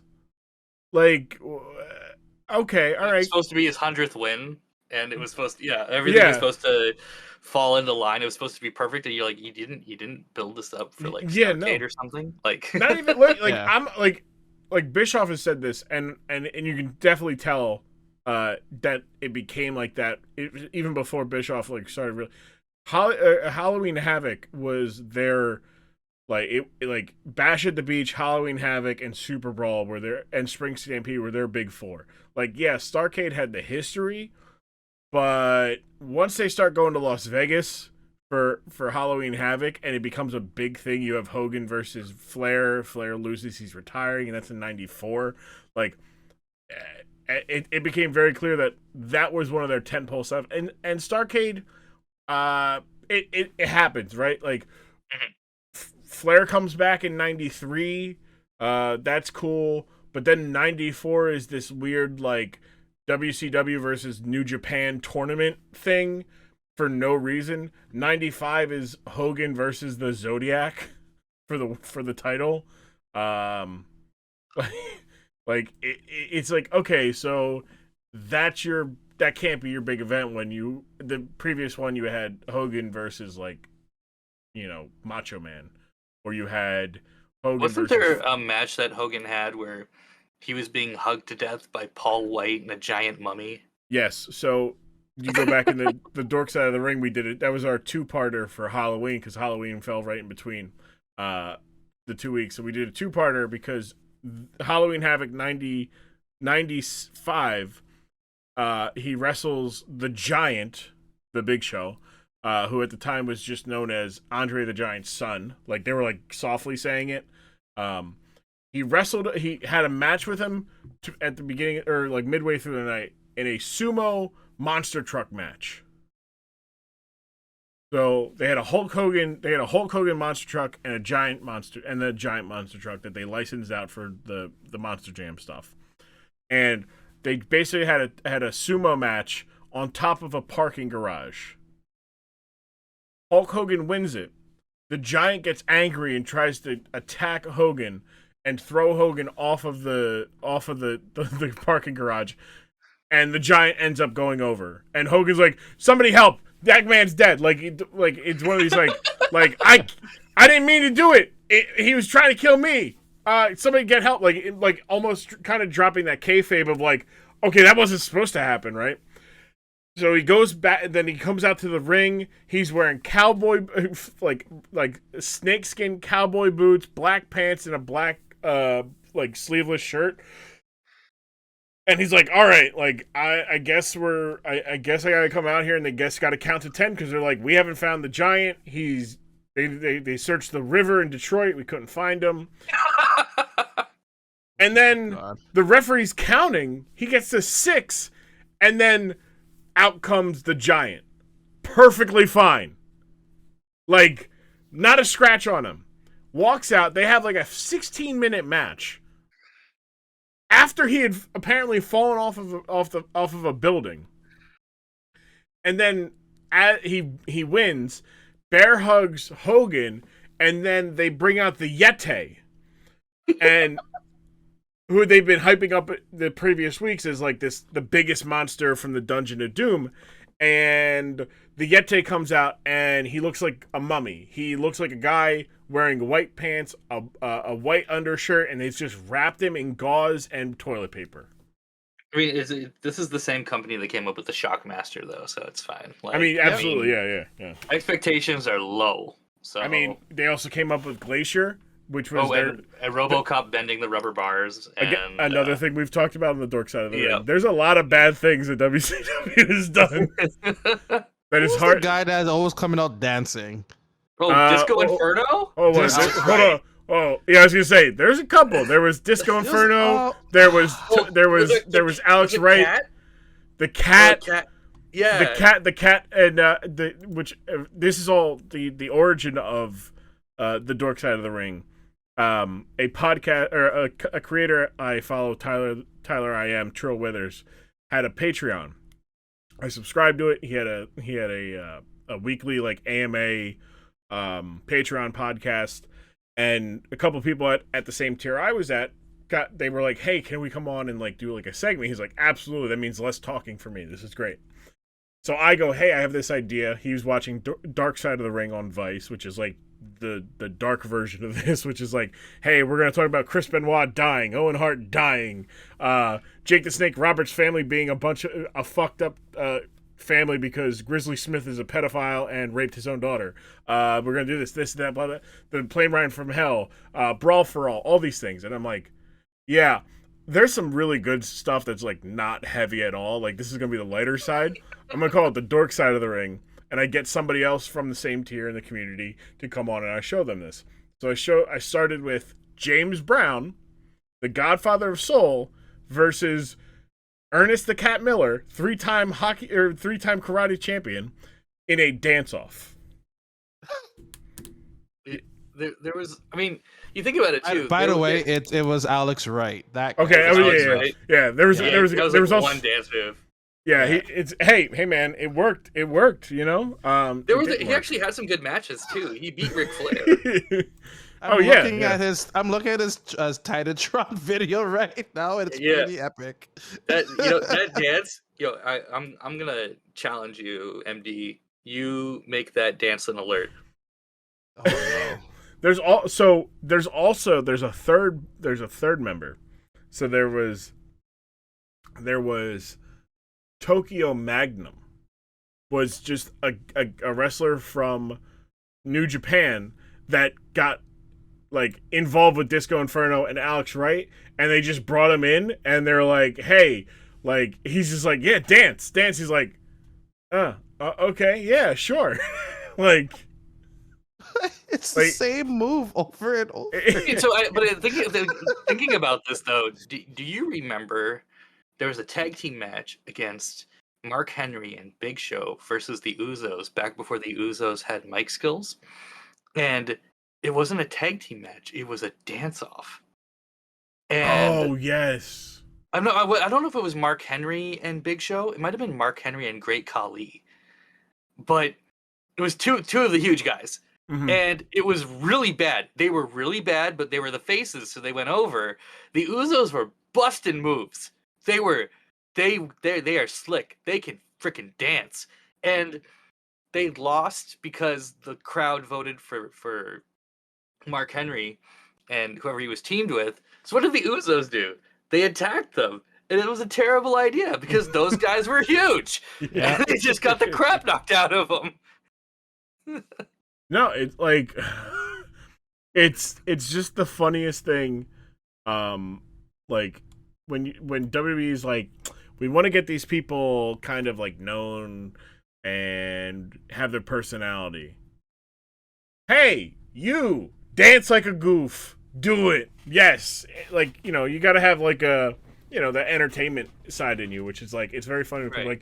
Like, they should have some self-respect. And I'm like, buddy, have you seen Twitch streamers? It's like off camera. like when Booker T tried for half an hour to get Undertaker to do a spinneroonie. Yeah. It's so good. Even Vince came out as well. Yeah, Everybody came out, and then he drops everyone it. came out. Like those are my favorite thing about pro wrestling is you going to the events, and it seems like they've returned with the fans coming back of the dark match goofs. Like, Yeah. I feel like for a while I would go to Raws in Philly or SmackDowns in Philly, and they would just kind of send you home. There wouldn't be a dark match. Favorite one I ever saw was when AJ Styles landed on the ropes, like on his crotch, against Dean Ambrose, and like everybody came out to screw with him. Like some people just like put their hand on his shoulder and just like push him up and down, or like John Cena ran the ropes, or like everyone just messed. Like for some reason, AJ was just planted there on his nuts on the rope, but everyone just came out to mess with them, and it lasted for I don't know how long, but they don't do that, you know. Like, that's like so now, like nowadays, like the go-to spot has been, especially after SmackDowns, of Roman, like Roman and the Usos versus 3 baby faces. But then Paul Heyman starts getting like, he would get like really like into it. He'd be like, "Yeah, I'll fight you." So like he gets up and he's like, "Tag me." Like, so they would just out of nowhere, and like he'd take his vest off because people would like insult him. They're like, "Oh, look at you, Paul. You're you're fat. You're fat." And he'd throw down the jacket, get up, be like, "Tag me," and then like Roman would get out of the ring, and he would step out, and he'd look at Paul and be like, "Get down, Paul," and then Paul would be like, "You're right, sorry." And then gets the jacket on, but he would like put it on backwards because he has like the nice designer ones where so it looks like a very stylish jacket that's outrageous. And I'm like, God, that just looks like so like that's wrestling. It's supposed to be fun. And or when R-Truth came out and he told Paul Heyman that he was going to eliminate him in the Royal Rumble. Yeah, Brock Lesnar was just dying. Do you know the story behind that? No. So Paul Heyman, and so they're backstage. It's Brock, Paul Heyman, R-Truth. They're back in the gorilla position. They're waiting to go out. And Ron, R-Truth goes, "Hey, Brock, I bet I can make you laugh." He goes, "Ha!"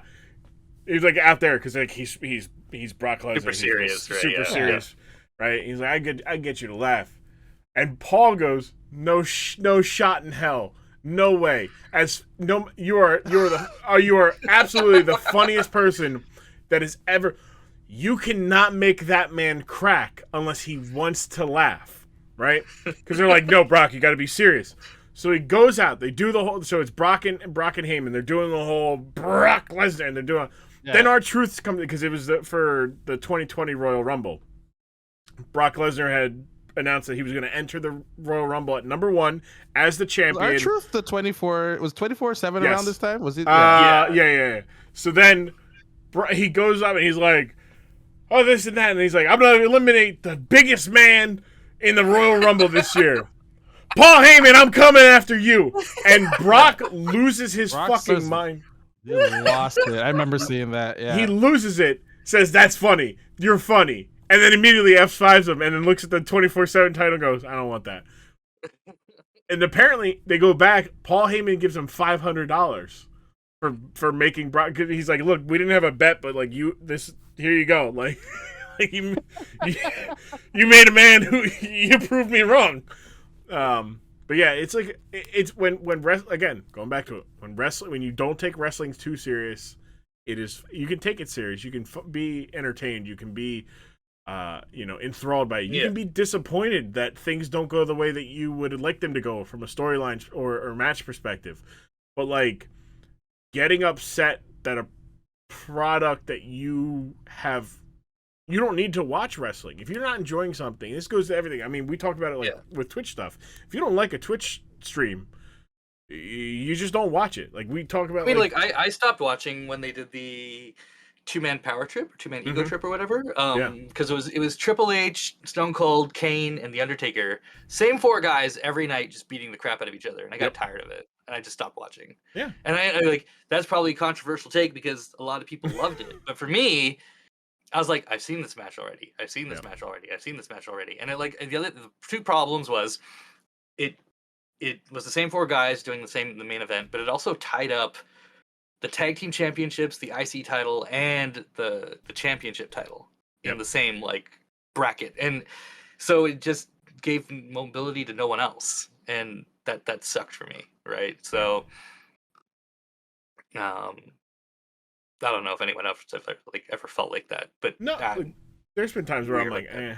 Like I have like short spells where I'm like, okay, I'm not gonna, like, maybe like 3 months max where I'm just like not following the product, but like, you know, I'm still like keeping it. Like the thing is, like, I leave for 3 months, but I come back and I'm like, okay, oh cool, this person's doing this now. That's new. Okay, they're still doing that, but they're doing it now with this person, so that feels new. And then you just, you know, go into stuff, which is like, you know, AEW is doing their stuff, and a lot of people enjoy it, and that's good. I enjoy aspects of it. It's great. It's not all for me, much like all of WWE isn't for me, much like all of GCW is not for me. Like, there's a lot of things that is just, you enjoy what you enjoy, and then what you don't enjoy, you could be upset that it's there, I guess. Like, that's your prerogative. Yeah. But, like, letting it control and literally drain the enjoyment out of the other things that you liked doesn't make sense to me. Like, just in general, like, oh, I don't like this thing. Like, I've talked about, like, Game of Thrones, right? Like, the 8th season, people hated. To the point where it ruined the entire show for them. And I'm like, you spent 10 years being invested in the payoff. And I understand the payoff was not what you wanted, but does that just invalidate the other 9 years of feelings that you had? No, you thought that the Red Wedding was amazing, that this scene was great, this was awesome, that was great. You loved these characters. Sure, it didn't end the way you wanted to, but it doesn't invalidate everything. No. It just makes it that you didn't get the payoff you wanted, and that's fine. That's more than valid of a feeling. But like, oh, I didn't get to see Stone Cold, you know, drop somebody with a stunner.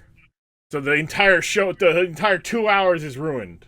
I mean, does anyone drop the entirety of Star Wars because you hate like the episode 9? Because I hope not. I hope not. Yeah, right. Like, it's only wrestling that it's like people will be like, the 3 hour. I dedicated 3 hours of my time this week. I enjoyed 2 hours of it, but the last hour sucked.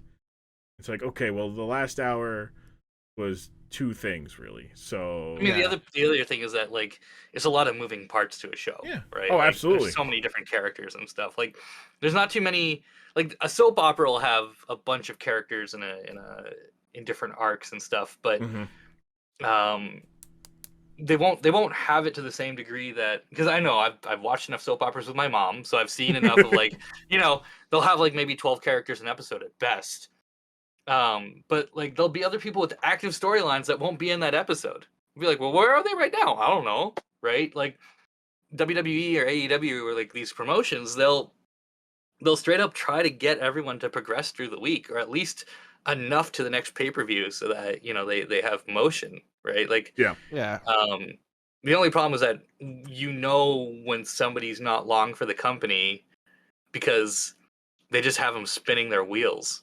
And I think the malaise I felt about the company, especially this like last year, is the people they've cut, or like the amount of promise I saw in Keith Lee. I was so excited for Keith Lee. Like, I watched highlight reels. Like, he was a human highlight reel. Like, when he launched Adam Cole over the crowd, he just like launched him. Yeah. The way he do that thing where he pops up behind you and he's looking all scary, like, that is one of the funniest things, but also like, oh, that's scary. That's legit scary. If Keith Lee does that to you, you're gonna die. You know? He's a huge freaking guy. He moves like a cruiserweight. I don't understand it. Like, he's kind of like a miracle, and he checked all the buttons, and I heard that like he got cut because they said he was hard to work with or something, but I don't like. I still don't get why, like, Keith Lee. They were very high on him, and don't know why they decided to change him. I don't understand why they decided to. Yeah, if he was so hard to work with, how did he get like both the North American and NXT titles at the same time? it's Like, it's Getting rebranded as well, and like as soon as you rebrand them, Yeah. you're like, all right, you're gone. Bye. So yeah, I mean, that was very sudden. it's one of those things. But like Top Dollar also got the hard to work with tag, and those two men share one very obvious thing in common. And WWE is not great with dealing with anybody who's not white. Shocker. But like, it's one of those things of like, wait, so you couldn't make it work with that guy who has all the tools. Maybe mic work could work a little bit better. Maybe instead of, feeling like I'm going to tell you flat out. I think it's like a miracle that the New Day is still in the company. Like, I mean, after everything. I think it's due to their history, to be honest. Look, New Day is still in the company because they move merch. Yeah. Everything they touch is gold. They have a long leash in terms of creative, like they tried to do the thing with Big E, and I really hope that they're not just resaddling him because they were pushing him and it was working, and then something just whatever. We'll worry about it after Mania season, I guess. And I'm like, that's unfortunate. I'm still hopeful. They screwed him hard. I'll still be hopeful. Like I'm the idiot who showed I'm Charlie Brown. I'm gonna go kick that football, and maybe they don't pull it out this time. They didn't just screw him. They screwed Kofi. The way Kofi lost his title was a goddamn joke. Yeah. And the way Kofi earned his title was both amazing. of them with Brock, funny enough. Yeah. Right. Yeah. It was. Look, there is a chance that Brock Lesnar by the end of the month will have ended all four black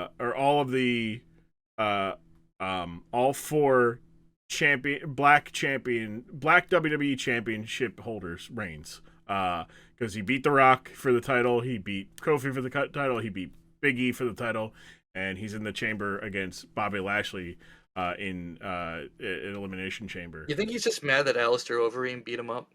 I mean, I don't think he's the one making these calls. I think he's like, I'll come in and work, and like, knowing that he performs better when he gets the title, sure. But also, if you just like, it's very obvious he has no problem working. Like, no, he's a good wrestler. I'm not saying he's a bad wrestler. No. It's just like it's it's one of these things of like he puts eyeballs. Brock Lesnar is a name that you can go to advertisers and be like, we have Brock Lesnar, and they're like, okay, here you go.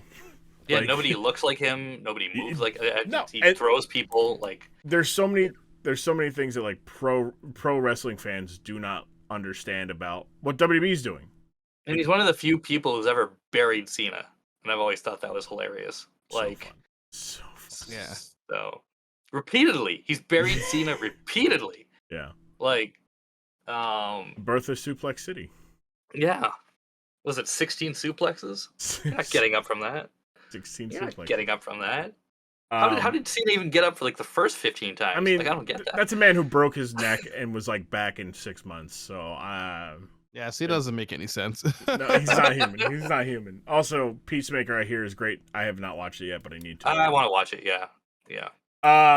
So we didn't really talk about too much about. I mean, we did talk about the Quebecers and whatnot. So that's good. I had a great conversation with two good friends, and that's all I can ever ask for here on the Dork side. I hope that people listening, you guys enjoyed. I think this is the most like wrestling talk conversation I've ever had on the Dork side, and that because I normally get two people or at least one person who doesn't know anything about wrestling, and I'll go in here. I'm like, I have no idea either of your histories with professional wrestling. So for me, I find out both the vast. I'm like, this is fun because this is a new field for the episode. We just talk about pro wrestling.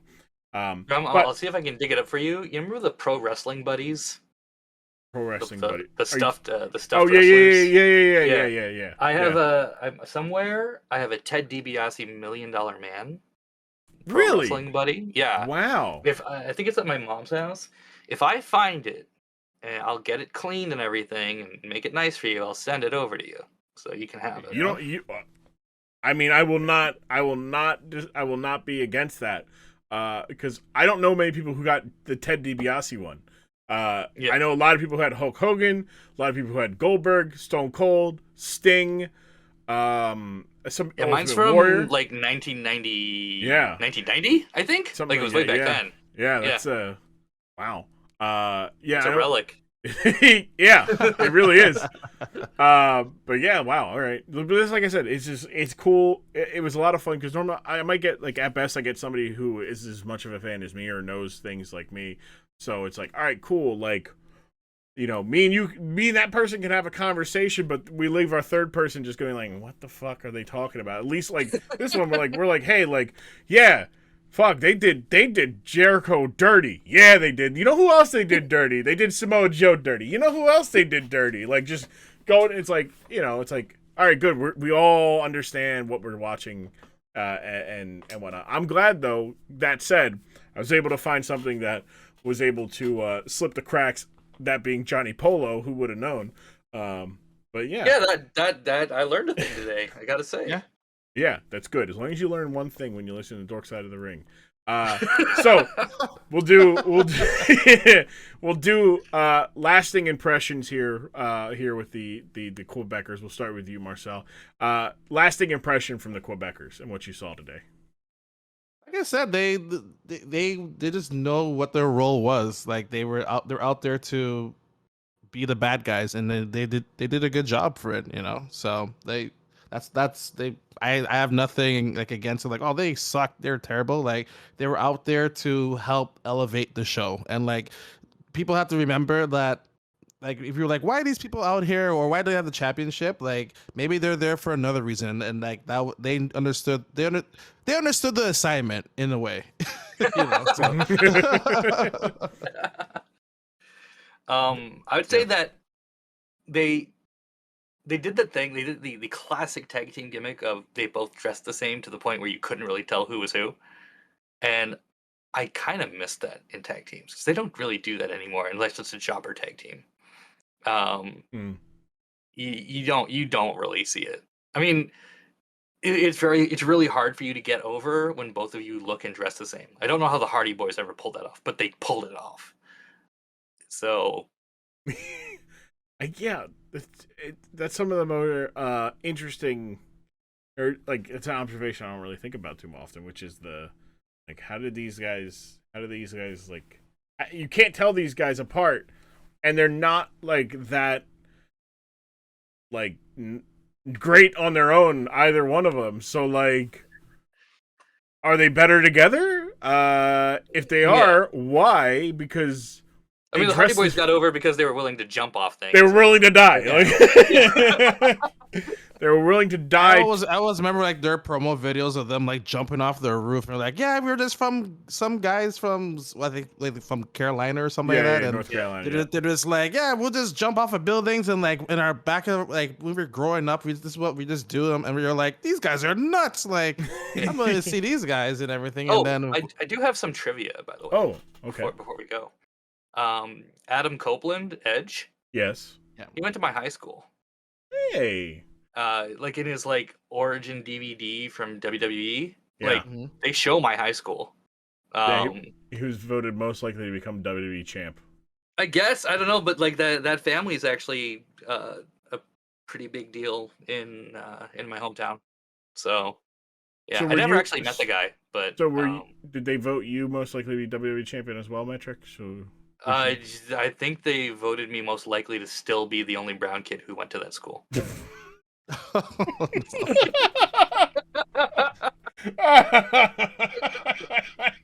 What's that? That is a closing. That's a closing. That's a thing. Nothing. Anything. We could sit here and have the cure for cancer. No one's gonna hear from here after us. So it's just gonna be like, I can't believe he. They're still laughing. So let's do. We'll do the. I do inverses. When we do the outros. One last time, Metric. Give us, the pitch where where people can find you, your socials, all that stuff. You can find me at twitch.tv/MetricSeconds or twitter.com/MetricSeconds. We are a pretty wholesome, inclusive community. So, if you're an edgelord or whatever, you're gonna get laughed out pretty fast. We do lots of challenge runs, games on the hardest settings if possible. I don't do as many charity dealies as Marcel does, but I try to go hard every year for St. Jude and gearing up already. So, and hopefully I guess they're not doing a summit this year, Marcel, but I guess I won't be seeing you at that, or we'll see you at the next one, I guess, because there's a global Yeah, I panini know, going it's on. crazy. So, yeah. Still, right? A global panini. Oh, Anyway, boy. y'all be safe, have fun. Yeah. And Marcel, your turn. So, Okay, go ahead. so before I start though, are you gonna make the Alex Wright dance one of your incentives, or? Oh, nah. So I'll do the Alex Wright dance if you do the Alex Wright dance, and I'll do the Disco Inferno dance if you do the Disco Inferno dance. I mean, I'm still planning out for St. Jude and everything, but we'll see. Okay. If I hit $5,000, I will do the Alex Wright dance to the song and put it on Twitter. There you go. And you know what? I'll make mine 10,000 to make it Hey! impossible. So there you Nah, you heard it. All right, everybody. If I hit $10,000, I'll do the Alex Wright dance to the song. There we go. All right, look. I mean, you're only increasing my number. That's fine. Here's all I'm hearing is that at a certain number, you guys are gonna have to dress like Alex Wright while doing it. No, that's that. Nobody wants to see that. No Nobody one wants to see that. No. That's okay. That's okay. Yeah. I'm just saying. Look. I'm saying. I know you guys have great communities that support everything you guys do. If they're listening at this point still, and they're like, look, they're just talking wrestling. I don't care if you're still listening. Thank you. But pressure these two. So this is coming out beginning of March. So St. Jude Let's Play is a month and a half from now. It's May. It's 2 months. The entire month of May, really. Yeah. So 2 months from now, you guys all have 2 months. We're gonna pressure to get Marcel and Metric here to get to $10,000 goals of Alex Wright dancing. 15 they do it dressed up. Let's get some money for. We can tweet Alex Wright too. I'm sure. Oh, absolutely. If he donates to it right there, I will make one his because he has like this little icon that was like in the Titantron. I should make that like an emote or something. MD. Yeah. I'll have to get a leather jacket just for the dance, because Look, you don't have to be in tights, but like, if not, you can't do the dance on Twitch. Yeah, no, you got to get practically naked. Yeah. At least, like when I say dress like Alex, right? It's the leather jacket. Really, you got to do it with a leather jacket for an extra $5K for St. Jude. 30. So basically, for $30,000, we can have Marcel and Metric here. 30K will do it, Alex, right? yeah, combined. Yeah, it is. So I think look, we can edit ourselves into this video. We could be like in the ring with him doing it. Absolutely. That's really true. We have green screens. We have the technology. We have the technology, and the technology has advanced so much from when he was doing it. So. Yeah, I'm gonna write down a note now to include, so for all to be like, all right. Like April, the week before, last week of April, make a hype video for the two of you and post it on Dork side. Be like, hey, look, here we go. I do want to talk to you about this while on the air. I want to get a bunch of streamers who are big into St. Jude, and we should do promo videos as our favorite old school wrestlers in the style of them, talking about how we're gonna help kids beat cancer, like. I want to do mine as like in a Macho Man impersonation. We could make a whole video out of it and send it to St. Jude about how we're gonna take down cancer. Zach will love that. He's a big wrestling fan as well from St. Jude. Yeah. So I was thinking we do that. We get like Yebba Debba and a bunch of other people who are like hype on Yebba it. Will love it too. Yebba will absolutely love it too. Yeah. So. Yeah. Hell yeah. That's my plan. So right. I'll get on the horn with you later about that. So look at that, making dreams happen, helping kids. Here. Yo, fuck cancer. Let's go. Exactly. Fuck cancer. And by the way, I'm MD14. All the boards everywhere. Feel free to follow me up if you like. And have a good time. And Just stopping by for some great shenanigans and some charity streams as well. So yeah, and thanks for having me. Thanks for having us. Appreciate it. Yeah, thank you. No, anytime. Look, I was like, you know what? I was like, all right, I'm cycling through guests here, and I'm like, all right, I want to make sure I get everybody I would like to have on at least once before I cycle through again. And I'm like, all right, let's see, Metric MD. All right, we'll just throw those two together. It'll be a good time. It'll be very easy because as you just sat here and talked for 2.5 hours almost of just nonsense about wrestling and Quebecers and.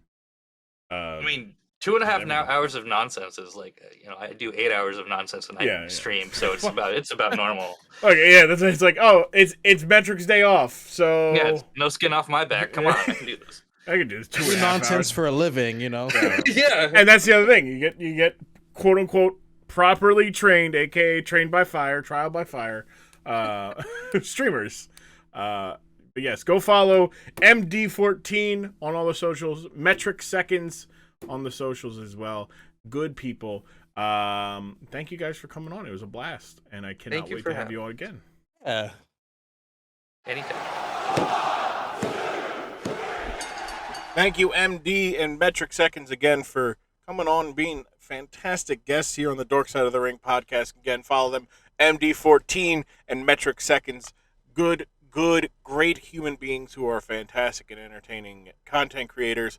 Thank you, guys, for coming on once again, and I appreciate you for listening. I don't think I got any more, things to talk about before. I hope the car mic was good. If not, we'll see. Let me know. Tell me about it. At Dorkside Ring on Twitter and Instagram. You can find me. Grumm.tv is the home of all my glorious content. Right now, it links to my Discord because that's where a lot of my content can be found. Also, you can find me on Twitter at IamGrumm. That's IAMGRUMM. It's on both Twitter and on Instagram. I appreciate you guys for your continued support. Next week's episode is a good one. If you want to know what it is, next week's episode is a fun one. It's the first time I've had two diehard, up-to-date, current wrestling fans, and I had to go deep in the recesses of the topics. But next week it is Will Sasso taking on Bret Hart. That's right, comedian, Mad TV's Will Sasso taking on Bret Hart from a February 1999 episode of what was that? Of Nitro. I was drawing a blank here. I'm in my car. The wind's blowing a little bit. I don't know if you can hear it. It's pretty nice. It's good. It's a great day. It's wind's blowing though, but nothing not in the car, which is good. So you don't hear that. I will say it is blowing my license plate around. I say that. But if you haven't already, continue to follow us on Twitter and Instagram at Dorkside Ring. I think I said that already. Oh, also, leave a 5-star review on Apple and Spotify. Spotify now does 5-star ratings, so that's pretty cool. You just go to the app and go to Dorkside of the Ring, and then you hit the star and you leave a 5-star rating, and that helps us grow there. Same as on Apple, and if you even leave us a review, a written review, that helps us out as well. Thank you guys. Also, be on the lookout because as Phase 1 is ending, Phase 2 starts, and that means video podcasts. I think after this batch of recordings, I think I've said, I'm going to be doing getting people on again and getting people who are cool with being on camera, or setting up their camera, stuff like that. So that's in the future. I'll be adding stuff to the YouTube. Appreciate it. Thank you guys so much. I will see you guys next week here on the Dork Side of the Ring for more fun stuff. I forgot to say who I was getting for next week. So we're doing Bret Hart versus Will Sasso for Monday Nitro. It is RB Streams and Didac Gaming from Twitch.tv. More Twitch creators, because I know so many and they all deserve some shine. Go follow them. We'll get the socials out ahead of time, I guess. Maybe, who knows? But either way, next week's episode is Will Sasso, Bret Hart here on the Dork Side of the Ring, because those two guys, like me, big fans of not taking wrestling serious, because we all know here that wrestling is a lot better when no one's taking it seriously. I am Grumm, and I am saying thank you one more time for coming on to the Dork Side of the Ring podcast.